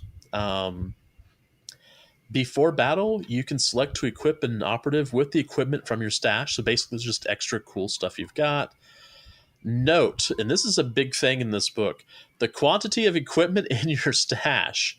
If you only have 1 item of equipment, then you can only equip that item. But if you have 2 items, then you can equip both. So if you only have 1 shovel, you can only equip 1 shovel. It doesn't mean 1 infinite supply of shovels. Does that make sense? You don't have a shovel supply. Yeah, it's just 1. I found a sconce. Is it a shovel? It's $120 sconce on Etsy, where it's a shovel. Yeah, hold on. All right, here we go. There it is. Oh wow, that's kind of cool. Yeah, shovel sconce. Very nice. I could make that. I think that I burn Phil's house down. Yeah, he loved that. I'm sure. If I make a shovel lamp, everyone gets electrocuted on Christmas. You could just get a shovel and then just wrap it in Christmas lights. There you go. Yeah. Merry that Christmas. works. Yeah, that works. Or a battery operated light. Yeah, LEDs. Merry Christmas. I got you an expense for Christmas, so you have to keep filling this thing with batteries. Cool. Okay. So you have a limited amount of space for equipment? It didn't imply that. I mean, I think you can keep adding equipment. It's not like you're in my apartment having to fill up the apartment. Okay. I assume you could probably have a base of operations that would be like a small starship of some sort, inquisitorial lander. Yeah. That's rad. Yeah, that's kind of the thing with this. As I was writing these notes, like, ooh, I could have this kind of base of operations. And it became very much squirrel moment the entire time. It's very difficult to write this section, I might add. All right. Do you want to talk about some of the equipment, or just want to keep wandering through? Oh yeah, let's talk about the equipment. Oh wait, hold on. We do talk about that later. Sorry. Yeah. All right. So that's equipment. Then there's rare equipment. So as you progress through the campaign, your team will encounter rare equipment. Rare equipment cannot be added to your stash like normal equipment. Rather, it will specifically state when you're able to acquire this by completing certain special ops, which is page 110 to 117 of your hymnals. Once you've added rare equipment to your stash, however, you can access it just like any other item of equipment before a battle. There's a selection of rare equipment present in the core rulebook, and more can be found in other Kill Team publications. And I wrote future Kill Team publications. So I think that this is where we're going to start getting some real interesting granularity. Each time your team gains an item of rare equipment, you must determine what item to add to your stash. So, page 105, we have both ranged weapons and melee weapons. What did you choose for your ranged weapon? The special, weapon I chose is the flux capacitor. Right. That's pretty cool. Amazing. Yeah. I can see kit bashing that. Yeah. To carry around. The the funny thing is orcs have a bit that kind of looks like a flux capacitor. That's on a lot of their vehicles and some of their equipment. Yeah. Actually, the Shock Jump Dragsta literally has a flux capacitor on it. It's literally got one, so you can cut it out of or you can cut it out of the plastic, but then magnetize it so you can put it back on. Yeah. This weapon gains the P1 critical hit rule. Okay. What does that mean, Jason? That means it is a piercing hit and it is a P1, which means you just removed a defense die from your opponent. Ooh, yeah. I like it. So they had three chances to save against that. Now they have two. Sorry. Have a nice day. Right. That's neat. Yeah. I chose Seeker Spirit. Each time a friendly operative makes a shooting attack with this weapon, in the roll attack dice step of that shooting attack, for each critical you retain, you can re-roll one of your attack dice. So if you have, for instance, let's say I actually get shooting attack, let's say with the Soul Reaper cannon, which I think is 6 shots. If I get 2 criticals on there, I can re-roll 2 of my attack dice that weren't critical or that might have missed. So that's actually really nice because that's almost it's a limited re-rolling misses, but it still kind of is that. That's kind of nice. That's a pretty cool ability, and I can see it being manifested in a few ways, like either just within a piece of equipment on the weapon that's kind of helping guide your hand, or something you jack into your brain almost. Yeah, they have those in Shadowrun. The smart link. Or they're just they have little mouse brains in them in the ammunition. And the ammunition actually guides itself towards the target. Or maybe it's Sisters of Battle Blood. Yeah, or you're just you have a innate psychic. Predilect.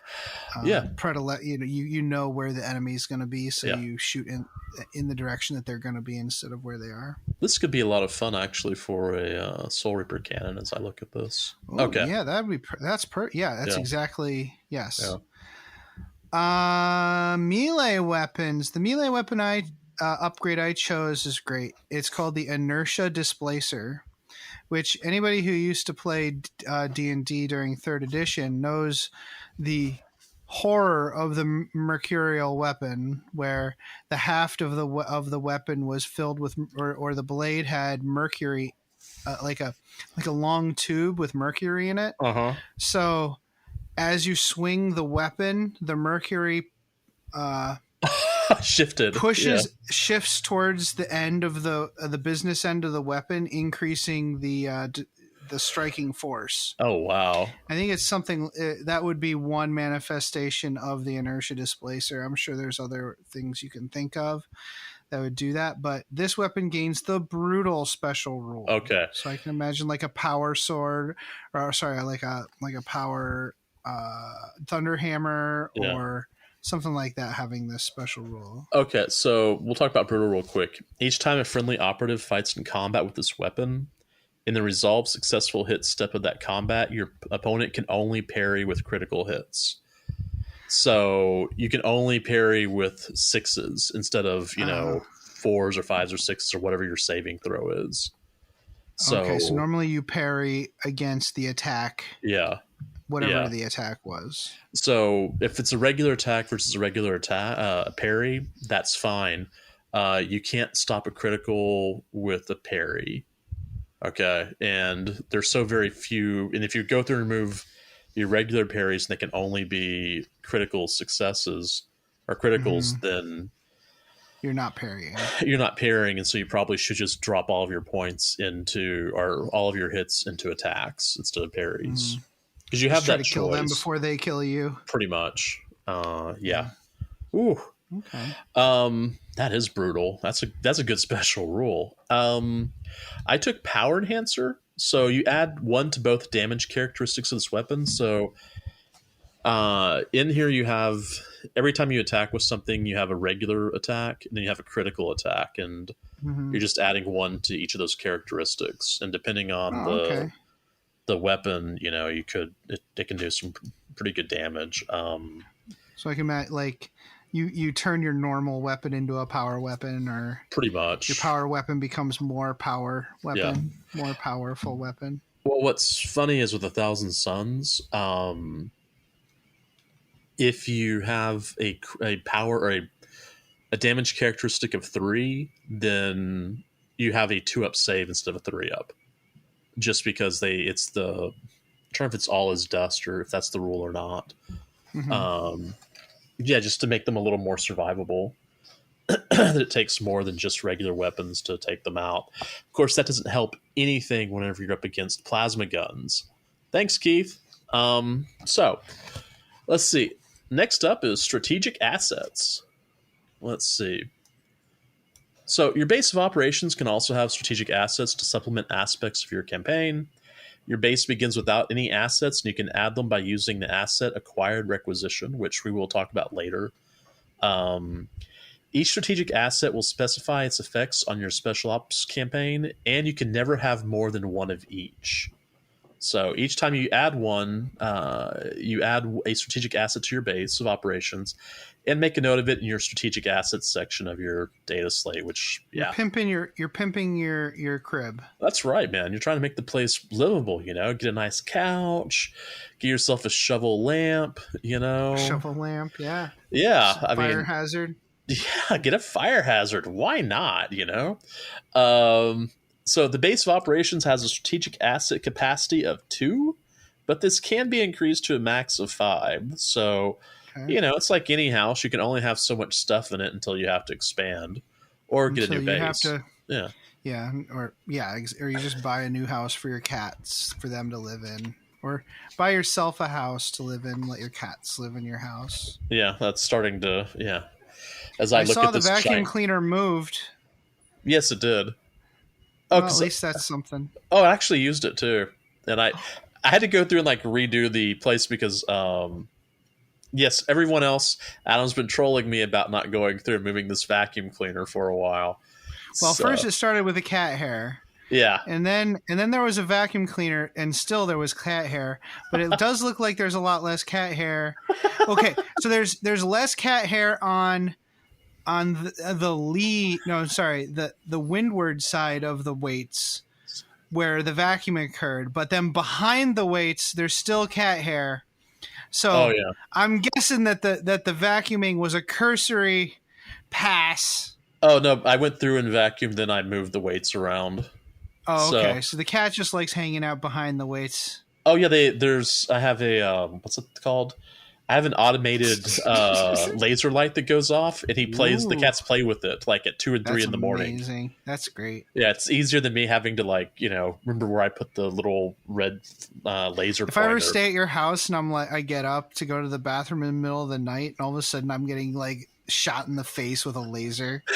That sounds like a good time to me. Well, I've got all my gear over there, and I was working on a project, and one of the lasers went off while I was working. I was just like, it's too early for a rave. It's too early for a rave. It's too early. Why is somebody trying to assassinate me in my own house? Oh, well, we're not going to The go strategic asset that I chose was the Shroom Brewery. Ooh. Also known as the Stim Stash. Yeah. So, in the update data slate step of the mission sequence, each time you take a recovery test, you can reroll unmodified rolls of a 1. Okay. That's awesome. Yeah. No deaths there. It doesn't mean you'll never die because sometimes you have penalties to your recovery test. But that's great. And I love the idea of having a Shroom Brewery for my orcs. It's that delightful. Would work. I have comms network. Once per battle, when rolling off to determine who has the initiative, you can re-roll your dice. This is more powerful than you realize because there will be times in the initiative phase where whoever won initiative might win the game. And this starts from like turn 2 because of how brutal some of these things can get. So let's see. And I wonder, sometimes do you think you want to go last? Honestly, you want to go last on first turn, and then every turn after that, you want to be first. You know, okay. It's actually both the games with Keith, I kept rolling pretty terrible on initiative, and so he was able to bring up a plasma gunner to just make my most powerful whoever dead. It's just like, well, bye-bye to your Soul Reaper cannon and bye-bye to your Iridescent Horror. And what else did he take off the table with that guy? And he was a Chaos Space Marine, so he had 10 wounds. I just didn't have the way to take him down. So let's see. All right. Requisitions. All right. So your kill team can earn requisitions as their campaign progresses. These requisitions are similar to the Crusade system. There's 7 requisitions. I see you picked a good one, Adam. Yeah, this is great. It's like Dock Wagon in Warhammer. It's the medevac. It's one requisition point. If you have somebody you really love and you don't want them to die, an operative automatically just gets the cerebral affliction instead of whatever battle scar you rolled. Yeah. You literally really save good. them from dying. You can just literally just save them from dying for one requisition. I mean, requisition points aren't easy to come by, so it's really an expenditure. You have to really like this person. Especially since you do it after you roll. Yeah, which is nice. Yep. They cannot be selected for deployment in the next battle, but that's fair. They need to rest. They've been medevaced away to wherever they are fixing them up. Yep. I chose Asset Acquired. So purchase this requisition before or after a game. Add 1 strategic asset to your base of operations. I figure that's a nice way to pimp the place up, make it look nice, get that. Yeah. Well, yeah, that's the best one, really. Get that shovel lamp you've always wanted. Get the shovel lamp. Get the really nice bookshelf. Yeah. That opens up to your secret lair. Correct. Well, this sounds like a lot of fun, dude. Managing a kill team roster seems a lot more interesting than it was in the last version of Kill Team. Yeah. And it definitely feels very Crusade-y. Yeah. It's got a good vibe to it. I do like it quite a bit. Yeah, I hope it's not too... I'm sure it'll be a little too crunchy for some folks, but it's one of those things where you can take or leave as much of the game as you like with it. But for me, this is how I'd like to play the game. Yeah. I think for sure. There are times with Crusade it feels like it's a bit much, but this seems just about right. Yeah. Well, definitely report back on your campaign, dude. Yeah. I'm definitely looking forward to hearing about that. So let's take a quick break. We'll come back and talk about the missions in the kill team roles. Hello, everyone. The Masters of the Forge is now a proud member of the NPC, the Narrative Podcast Consortium. Our aim is to inspire your hobby through the rich lore of the 41st millennium. If you enjoy our podcast, then make sure to check out these other awesome shows, where you can get coverage on campaigns, Black Library, and all kinds of general topics of the 40K background. The NGC 40K podcast also provides in-depth campaign coverage, audio dramas, and free-flowing narrative campaign creation. The Adeptus Terra podcast also features in-depth discussions of the lore and commentary on the hobby. Oh, and sexy English voices. Oh, yeah. The Masters of the Forge brings the world of 40K to life on your tabletop, with discussion on the lore, backed up by narrative-themed rules and battle reports. Of course, this is only a fraction of the topics covered by the podcasts of the NPC. Please tune in to find out more. Come here, boy, get the ball. Aw, come on, Max, get the ball. Mom, Max won't get the ball. He's lazy. I think I know why your Zote is being lazy, Jenny. Why, Mom? Because you forgot to feed him Zotabix today. Oh, no. Oh, yes, Zotabix contains all the nutrients and random animal parts a growing Zote craves. It not only provides our Zote with the energy it needs to play with you and protect our home, but it also keeps its chitinous shell fresh and shiny. Oh, boy, I'd better feed Max his Zotabix. Yes, you had. Zotabix is made in part from grade Max, A time for Astra dinner. Militarum post-engagement byproduct and is infused with 112 essential vitamins No, and Max, minerals down. harvested from your Zote's natural habitat, the finest desert deathworms. Ah! Zotabix is available in any shopping center on worlds where Zotes are allowed or where the Imperium's inexorable influence has not yet reached. Welcome back. So we're going to talk about some missions. We didn't really like. So missions is interesting because it's kind of like in 40K now. Yeah. It's not just the missions, right? Right. It's all the other cool stuff that comes. Well, each one of these things. I mean, basically, what you're doing is you're instead of going through and having like quote unquote missions, like having, whatever they are. This instead goes through and does a special ops campaign. And a special ops is a campaign objective you must complete over multiple games. Which, I mean, you can do these games in one night, but it's one of those things where it's going to be multiple setups. And these setups are really quick, like I said before.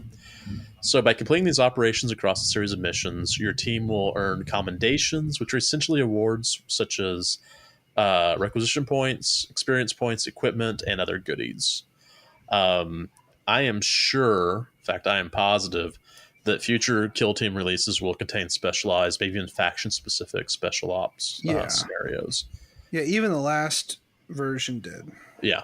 This is, I can already see kind of where stuff is going on this. So each player can pursue different special ops during a campaign. This means each kill team can pursue their own goals. So it doesn't always have to be, everyone's not always running the same group of things. So it does keep it interesting. Like your end goal is going to be different from the end goal of somebody else, even though you're playing the same, even though you're playing a scenario against one another, your goals in that scenario are going to be different, which keeps things interesting. Yeah. And once a special operations scenario has been completed, the data slate is updated with the commendation, and the kill team can begin to work on a new special ops scenario. So and this very much reminds me of the quests that you go on in the Sisters of Battle Codex and in Age of Sigmar. Path to Glory.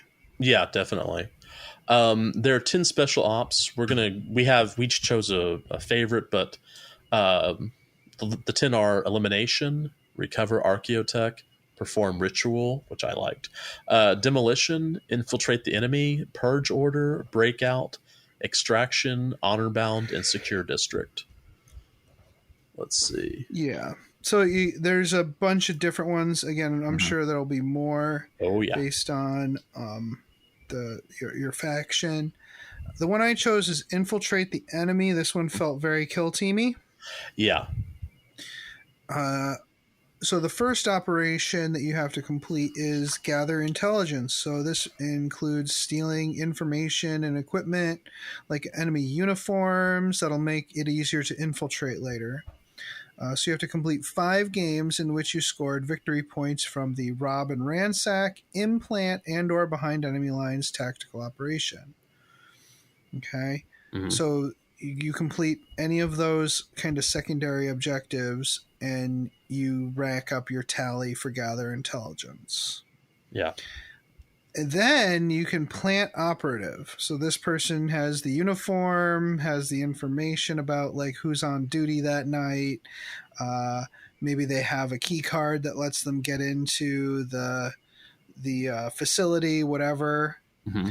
And now they have to complete a game in which you scored victory points from the interloper tactical operation.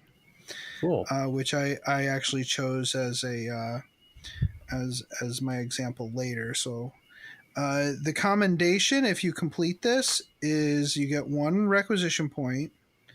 The friendly operative who scored the interloper attack op earns 5 experience, which isn't affected by casualty penalties. So like if you have a head injury and you can't get XP or whatever, it doesn't matter. You completed the spec op, so you get the experience for that. Okay. You also get to add a rare item to your stash or increase your asset capacity by 1. So you stole something while you were infiltrating the enemy. Yeah. I chose perform ritual. So Operation 1 is commence rites. Various rites must be performed to develop the ritual. Only by completing the required tasks and preventing the enemy from obstructing them can you culminate the ritual. So complete 5 games in which you scored victory points from the hold the line and or protect assets TAC op. And then Operation 2, complete ritual. The rites have been completed. Only the final steps remain to be taken to complete the ritual and summon the power needed for victory. So complete a game in which you scored victory points from the plant banner TAC op. That is pretty cool. It's nice how there's only banner in name only. Like it's called plant banner, but you can say it's something else. Yeah, plant, I don't know, crystal skull. I don't know. Figure it out. Commendation. So you gain 1 RP, 1 requisition point. The friendly operative that scored you victory points from the plant banner TAC ops earns 5 experience points. Nice. This is not affected by a past casualty test, so even if they get taken out, they still get those 5 points. And you can then distribute 5 XP across the other operatives on your roster. So neat. That's pretty neat. Yeah. Yeah. Like they kind of learn something. Yeah. Next up, so open play, narrative play, and matched play all have a play mission sequence. And they're all a little bit different. But we kind of talk about this, and here you have essentially you determine your mission, you read the mission briefing, you determine which kill zone, which is basically what the what your terrain you're fighting in. You set up your objective markers, you set up your kill zone, you determine, then you set up objective markers, then you set up the terrain, then you select your drop zones, then you select your kill team, which I thought that was interesting that the kill team is that far back. Well, here's the thing, you wouldn't send some idiot with a giant machine gun in to steal archaeotech or whatever. Well, maybe you would, but still, like you should select the perfect team for the job. These are special operations, not assaults. Well, yeah, I mean that's the thing that we don't talk about is that your kill teams, depending on what you choose, a Space Marines kill team is always like 5 to 6 Marines, period, at the end. But whenever you do like Thousand Suns, for instance, you can have 2 fire teams to make up your kill team, and they have one fire team is like a defensive fire team, and the other one is an offensive one. And so you could run 2 offensive fire teams or 2 defensive fire teams or whatever, which makes it really interesting. It means stuff can change in a moment's notice. So one might argue that tailoring your list to a mission and the opponent is unbalanced, but as long as you have a deep roster and you keep that in mind when building your roster, the fact that you can choose it after you know who your opponent is and after you know what the mission is, then actually it's a more balanced way to play the game, because if everybody's tailoring their list to their opponent and to the mission, then there's no accidental benefit. Right. So you might accidentally just happen to have a benefit your opponent doesn't have if you selected your list beforehand. Yeah. In this case, both of you know, and both of you are tailoring your list. Therefore, there's less inherent advantage risk. If you take my meaning, there's less chance that someone will have an accidental benefit. Yeah. For instance, I went through and decided I wanted to use a Thousand Sun Flamer. Well, we had some terrain, but we didn't have that much terrain. And so I don't think he ever did anything except for grab objective markers. So yeah, he was kind of useless. But if I'd had a Zangor, that would have been something different. So yeah. Let's see. Where were we? Kill team. Then you select your attack ops. Then you select equipment. You set up barricades. These are going to be areas where, there's a little bit of cover. Then you'll set up your operatives, your minis. You'll do your scouting phase. You begin the battle. You end the battle. You determine who won. And then you update your data slate. So setting up barricades, that's really neat. Like you set up the terrain, but then after that you get to adjust things based on the mission and what the kill team you have. So like if you're seeing, I'm going to be stuck over here on this side of the table and there's not enough terrain here, or you can say, I'm going to make a plan to go down this alley, or I think my opponent has too easy a chance of going down this lane of fire. You can add some blockades there. Correct. Yeah, that's great. That we haven't been doing the barricade stuff, but I think if we had been, I think that's what I'm going to start pushing for, so that I can have my guys survive a little longer. Yeah, I probably should have sent you the barricades. Nah, it's okay. I lost I didn't lose them. My rulers and my battle gauges have been. Let's see. I left them at Keith's house. I got them back, and then Daw took one of them because he thought it was his. So, so Daw now has 2 sets. No, I found it. I went and pulled it from his stuff. His excellent. So that might be part of my marathon in a couple of days. Is painting my my stuff so people won't take it. Yeah, right. Yeah, something eye hurting, something to make it visually painful to look at. That's what we're looking at. At the very least, like whatever movement the thing is, use the color of the movement. Like, so the white circle, paint that. Oh, yeah. Paint that side the white, Yeah. We've had lots of discussion about, a circle has 1 side. Why isn't 1 inch? A triangle has 3 sides. Why isn't that 3 inches? That would be nice, wouldn't it? The 6-inch movement is a pentagon, not a hexagon, which that's obnoxious. I'm not OCD, but even me, it's just like, I could develop OCD just from dealing with this. Thanks, guys. Yeah. All right, so let's keep going. Critical Operations Mission Pack. So the 9 missions, let's see. There are 9 missions that are part of the Critical Operations Mission Pack. These missions are symmetrical in that both players have matching mission rules and mission objectives. The scoring parameters of the mission objectives vary across the pack. Therefore, an expansive roster will allow you to select the right operatives for the mission. So this is hand. the match play missions. Yeah, they're kind of matched play. They're not. I mean, they're not under the match play area, but they're. Yeah.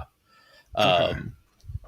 Just from reading that, basically, I think that there'll be more missions released in the future that, right, may not be symmetrical, or they'll have different objectives. And as I was thinking about it, I was thinking back to how we used to play.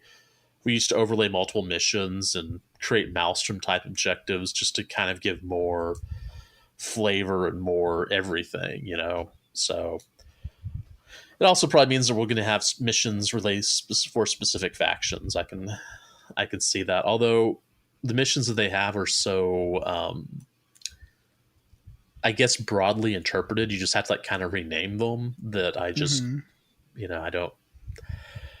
There's not a lot they're going to have to add, but they may add some stuff. So these missions are selected by having one player roll the table choice and the second player rolling the mission. So that's kind of fun. So each mission contains a mission briefing that's similar to an Imperial release, like the kind of an inquisitorial, thought of the day. A nice little piece of artwork, et cetera, et cetera. I don't think I didn't go through and send you copies of this because they are rather large. A lot of them, yeah. Yeah. So we can go ahead and roll 2d3s to determine one or two missions if you want to do that. All right, let's do it. Okay, so I'm going to roll my first D3. Or do you want to roll one? All right. No, I don't have a dice. So. Okay, so we're going to go with the table first. So table 1 and mission 2, Consecration. Let me find that. Next page. All right.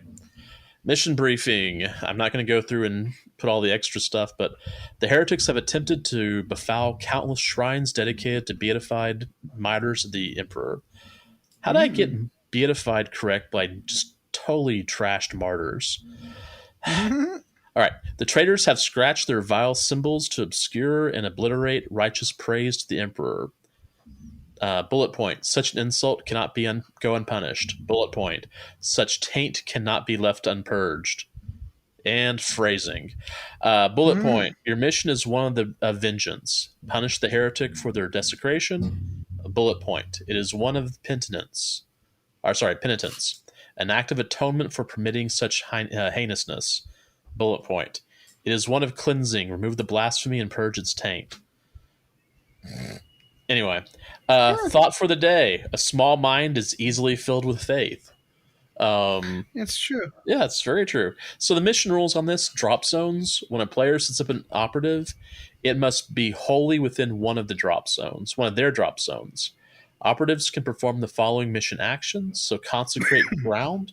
And it's set up basically where the drop zones are the deployment zones. Yeah, the deployment zones. Normally, it's like in the open play one. It's the Dawn of War, just like 3 inches across the board from each other. In this one, you actually have corners. You have blocks where you can set up, and then you set up your objective markers between. Hold on. Sorry. It looks like you set up your objective markers between the drop zones. Are there really 12 objective markers? That's impressive. All right. Anyway, consecrate ground. An operative can perform this action while within circle of a non-consecrated objective marker it controls. Until the start of the next turning point, that objective marker is consecrated, and that operative's APL and defense characteristics and the attack's characteristics melee weapon are increased by 1. Ooh. Okay. So basically what's happening is you have to consecrate it like every turn. But when you do that, you gain extra cool stuff. Mission objective. At the end of each turning point, for each consecrated objective marker friendly operatives control. Sorry, that sounded terrible. And then each turning point, for each consecrated objective that marker that friendly operatives control, you score 1 VP to the maximum of 4 VP per player per turning point. Which, that's actually a good way to run those numbers up. And they're scattered around so they're So you can't just castle. You do have to move to get some of these. So that's pretty cool. Want to roll another one? Let's do it. All right. 3, table 3, and 1. That is secure archaeotech. Yes, the Blood Ravens agree. All right, let me get rid of that page. That sounds like a pretty basic one. Yeah, I'm sure this is like, well, yeah. Steal the things. Yeah. Well, this is where you can like pick up and move the objectives and stuff. Yeah. All right, secure archaeotech. Mission briefing. Priority target, Alpha Primus 13645. Bless the Omnissiah. They are found. They are found. Praise him, thank him. It is us who are tasked with the recovery. We must pass a holy test to prove our worth. The artifacts simply cannot be lifted from this place. First, they must be disconnected from where they have been abandoned. The rite of separation must be read. The artifacts' ancient machine spirits soothed with sacred oils and holy words. Appease them well. Our foes would take these blessed relics for themselves. They would corrupt them for their own blasphemous purposes. Do not let the heretics thieve them from us, the rightful discoverers. The Omnissiah is with us. Do not fail him, for he has never failed you. Thought for the day. Revere the Omnissiah, for it is the source of all our power. I feel like there should be like the Blood Ravens just screaming out, mine, mine, mine, mine, mine. Mine? All right, so mission rules. Operatives can perform the following mission action. Disengage tech. So an operative can perform this action while within triangle, which I think is 2 inches. Certainly not 3 inches. Certainly not 3 inches. Certainly not 3 inches because it's a triangle. That would make sense. I think that might be 1. I think it's 1. Yeah, I don't have that. The gauge is over there somewhere. All right. Within triangle of the non-disengaged objective marker it controls, that objective marker is now disengaged. Secure tech. The pickup action can be performed upon a disengaged objective marker. While an operative is carrying a disengaged objective marker, it cannot perform dash actions. Oh, okay. All right. You're lugging around this giant box of tchotchkes. Yeah. Yeah, so I guess you can move and you can shoot, maybe, if you've got that. Mission objective. Each time a friendly operative performs a disengaged tech action, you score 1 VP. Yes. At the end of the battle, for each disengaged objective marker friendly operatives control, you score 2 VPs. I cannot tell. It looks like... I'm not sure how many objective markers are on here. Is it one of those where it lets you place them where like both players place I think it them might be 2 objective markers. Oh, okay. And it's 2 objective markers. Wait, hold on. That can't be right. Maybe it's the 1, 2, 3, 4, 5, 6? Yeah, it'd be 6 objective markers because it has 6 of those. Okay. And all that other stuff is just measurement. Okay, cool. Sorry. All the distances are marked in like the range, the pentagon and the circles and whatnot, and that just throws me off every time. So yeah, that's kind of like the relic a little bit, not a lot, but a little bit. So all right, yeah, no, it's good to see a couple of them at least. Yeah. All right, then next up we'll talk about TAC Ops, wherever they are. These are secondary objectives you can attempt to achieve in battle to earn victory points. They are selectable and allow you to have a degree of control over what objective you will attempt to achieve. So let's see. We looked at, Seek and Destroy on page 138. Oh yeah, there's different types. There's Seek and Destroy, Security, Infiltration, and Recons. There's 4 types of TAC Ops. For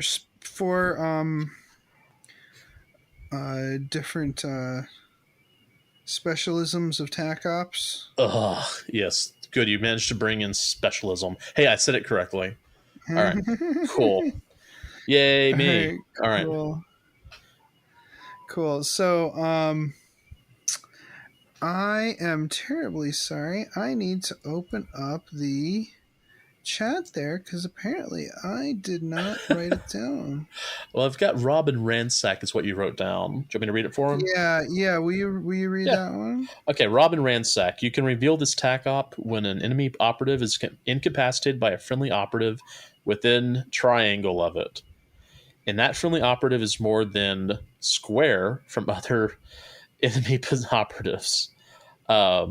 So you score 1 VP, and at the end of the battle, if you achieve the first condition and that friendly operative has not been incapacitated, you score 1 VP. Basically, it's looting. You gank somebody. You gank somebody, and you loot their body. And if you survive, you get more XP because you looted their body. Exactly. Okay. But you can't loot their body if someone's near you. Yeah. You got to make sure there's that makes sense. Yeah. And that's one of the requirements for the TAC op I chose. Yeah. Which makes sense. You stole their uniform. You stabbed them in the face and stole their uniform. I chose Deadly Marksman. After selecting this TAC op, secretly select one friendly operative to be your marksman. You can reveal this TAC op when the enemy operative is incapacitated by a shooting attack made by your marksman, while your marksman is wholly within square of your drop zone. So they haven't really moved. Yeah, if you stayed where you were, you shot somebody.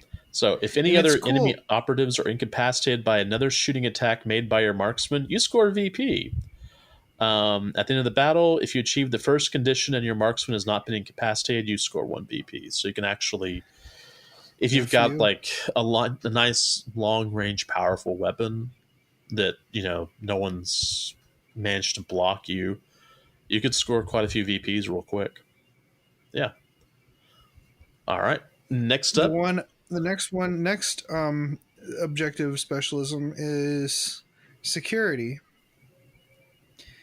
I picked protect assets revealed during the target reveal step of a turning point. So I guess that's when you check to see who's in range or who's in line of sight of whom. So I like the fact that a lot of these they're secret until you reveal them. Yeah. I think that's neat. There's no way of actually, so they're more likely to get the XP if your opponent stumbles into the fact that you've done this. Yeah. Or picked this one. At the end of any turning point, if 2 or more enemy operatives are incapacitated while carrying or within circle of an objective, score 1 VP. So if you're defending your territory and you're trying to keep people away from objectives. Yeah. Okay. And I picked up, what did I pick up? Seize Ground. I should have gone with Plant Banner now that we were looking at that other thing. We'll go with Plant Banner. So after selecting this TAC op, secretly select one friendly operative to be carrying your banner token. Reveal this TAC op when that operative drops your banner token. When you do, until the end of the battle, the pickup action can be performed by friendly operatives upon your banner token. At the end of the battle, if your banner token is within pentagon of, but not wholly within your opponent's drop zone, you score 1 VP. At the end of the battle, if your banner token is wholly within your opponent's drop zone, you score 2 VP. So you want to drop your banner in your opponent's drop zone. Operatives, though, can perform the following mission action, which is destroy banner for 1 AP. So a enemy operative can perform this action while within triangle of the center of an opponent's banner token. Remove that banner token from the kill zone. An operative cannot perform this action while within circle of enemy operatives. So if you drop the banner and then just sit there, then it can't be destroyed unless they take out the person guy capping it. Yep. I like it. Yeah. So then then we are on to infiltration. Yeah. Which Interloper is the second stage of the mission I chose, or the quest I chose, whatever it's called, the TAC op I chose. Perform the interlope action within triangle of enemy edge and more than square from enemy operatives. So you have to be really close to their edge. Yeah. And remove the operative from play to score 2 VP. You've basically infiltrated the enemy zone. Yeah. Let's see. I chose upload viral code. For some reason, I just had this idea for AdMech. I don't know why. You can reveal this TAC op in the target reveal step of any turning point. If a friendly operative performs the upload viral code action, you score 1 VP. If you achieve the first condition in any subsequent turning points, you score 1 VP. So it's one of those things I guess you can just keep scoring it. Friendly operatives can perform the following mission action, which is uploading viral code. It's 2 AP. So operative can perform this action while within pentagon of your opponent's drop zone and not within circle of enemy operatives. So as long as you're within about 6 inches of your opponent's drop zone and not within 2 inches of enemy operatives. And basically not doing anything else unless you're really powerful. Yeah, 2 AP, Space Marines get 3 AP, Eldar get 3 AP, everyone else gets Space Marine can operate the console while popping his pistol downrange a little bit. Yeah, pretty much. Next up, we have Recon. I picked Triangulate. Pardon me. Sorry about that, everyone. I picked Triangulate. Mm-hmm. I thought this was neat. Reveal in the target reveal step of any turning point, and you can perform the Triangulate action within square of a kill zone edge that's not your edge, and not within circle of enemy operatives. So, like, a lot of these actions can't be performed with an enemy nearby.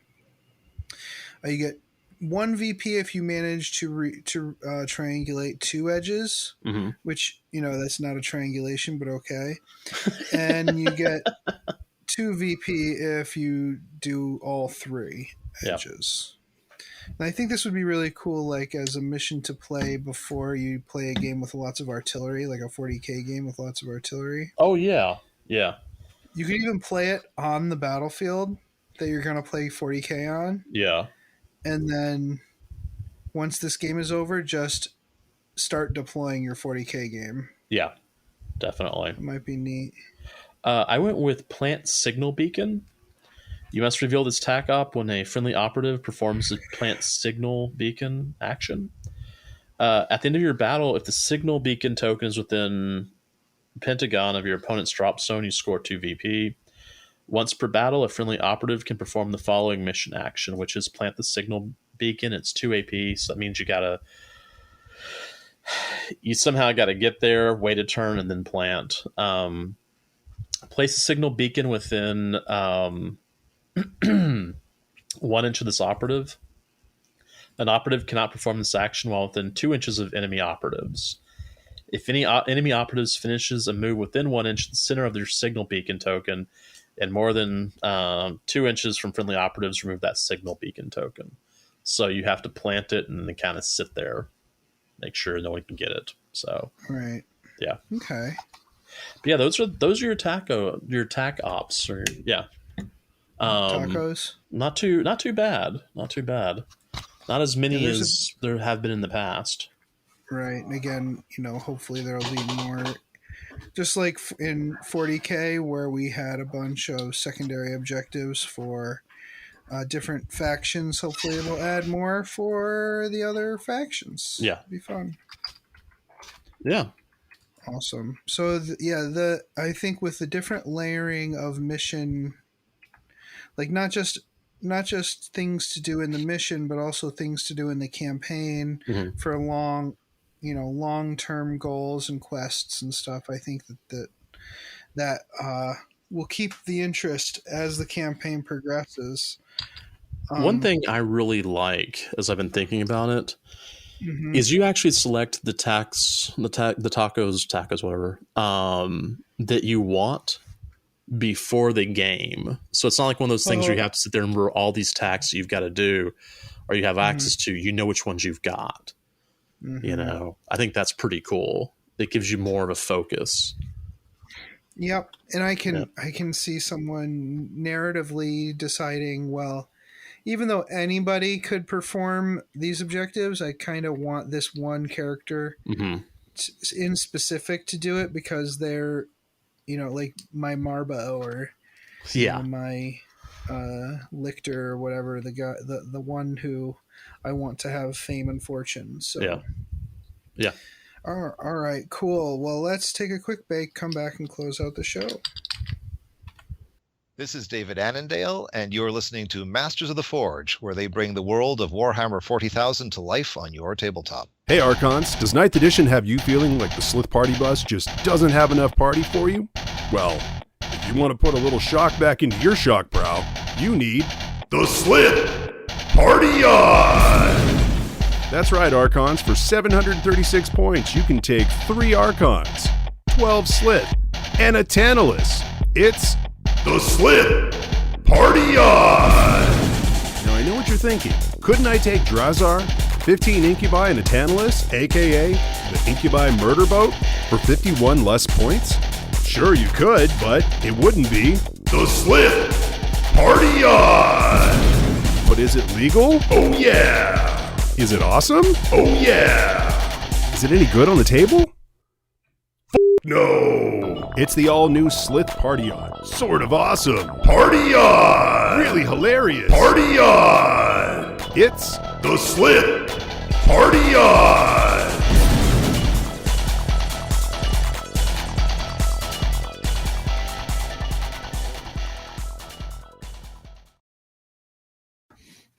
Oh, we've reached level 6.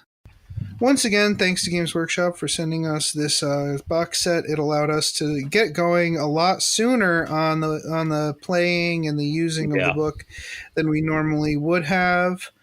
And I'm really looking forward to hearing about your games, Jason. Yeah, we're gonna basically do narrative stuff with this one because it kind of allows you to go through and do it allows you to go through and really focus in on a pretty narrow group of operatives, for lack of a better term. So I think that'll be a lot of fun. At least I hope so. Mm-hmm. Oh yeah, no, I'm sure it will. Yeah. And it's a lot to think about, but I think with the right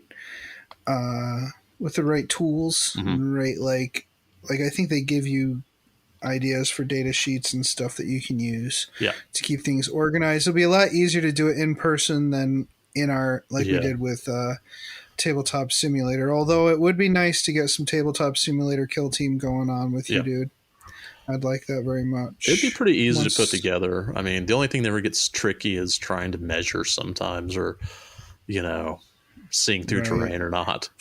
And some of the kill team boards we've used have been really ridiculous mm-hmm. because we wanted it to be really ridiculous and have like a neat closed, like even zone mortality feel. We don't have to do that. We can use the regular 40k terrain and not have a crazy layout and be a little bit easier to get in there and look around. So yeah, let's make a plan to do that when things calm down a little bit. Yeah. You're not doing lesson plans and hating life. Yeah. Rewriting syllabi. Yeah. Speaking of, we're going to phone it in next week. We're going to have Mark on talking about his sweet Adeptus Mechanicus army. Yeah. He has put a lot of effort into the storyline for this, and I've really enjoyed watching it unfold. Mm-hmm. I'm sure he's only done I'm sure he's not finished. I'm sure he's like kind of got more ideas coming up, but it'll be nice to see what he has so far, which is quite a bit actually. And I look forward to not doing anything next week. I think that'll be really nice. Yeah, me too. All right, great. Well, until then, play the game the way you want to. The way I told you to.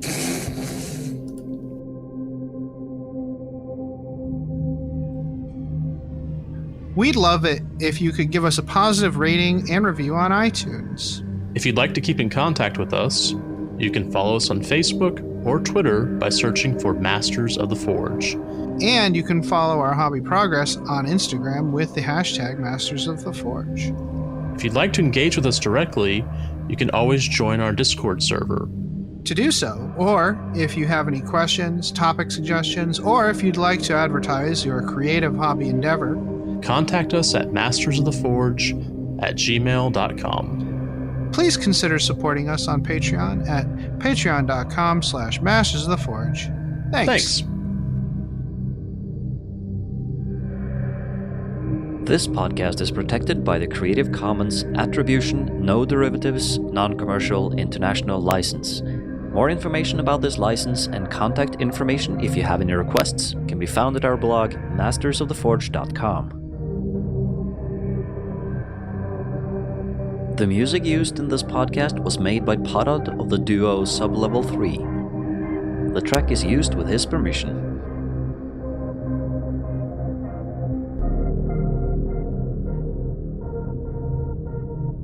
It's such a good feeling to play games your way. It's such a happy feeling 40K'ing away. And when you throw dice with story in mind, it's such a wonderful way to unwind. It's a good feeling, a very good feeling, the feeling you know that we'll be back when the fortnight's new, and we'll have new ideas for you, and you'll have things you'll want to talk about. We will too.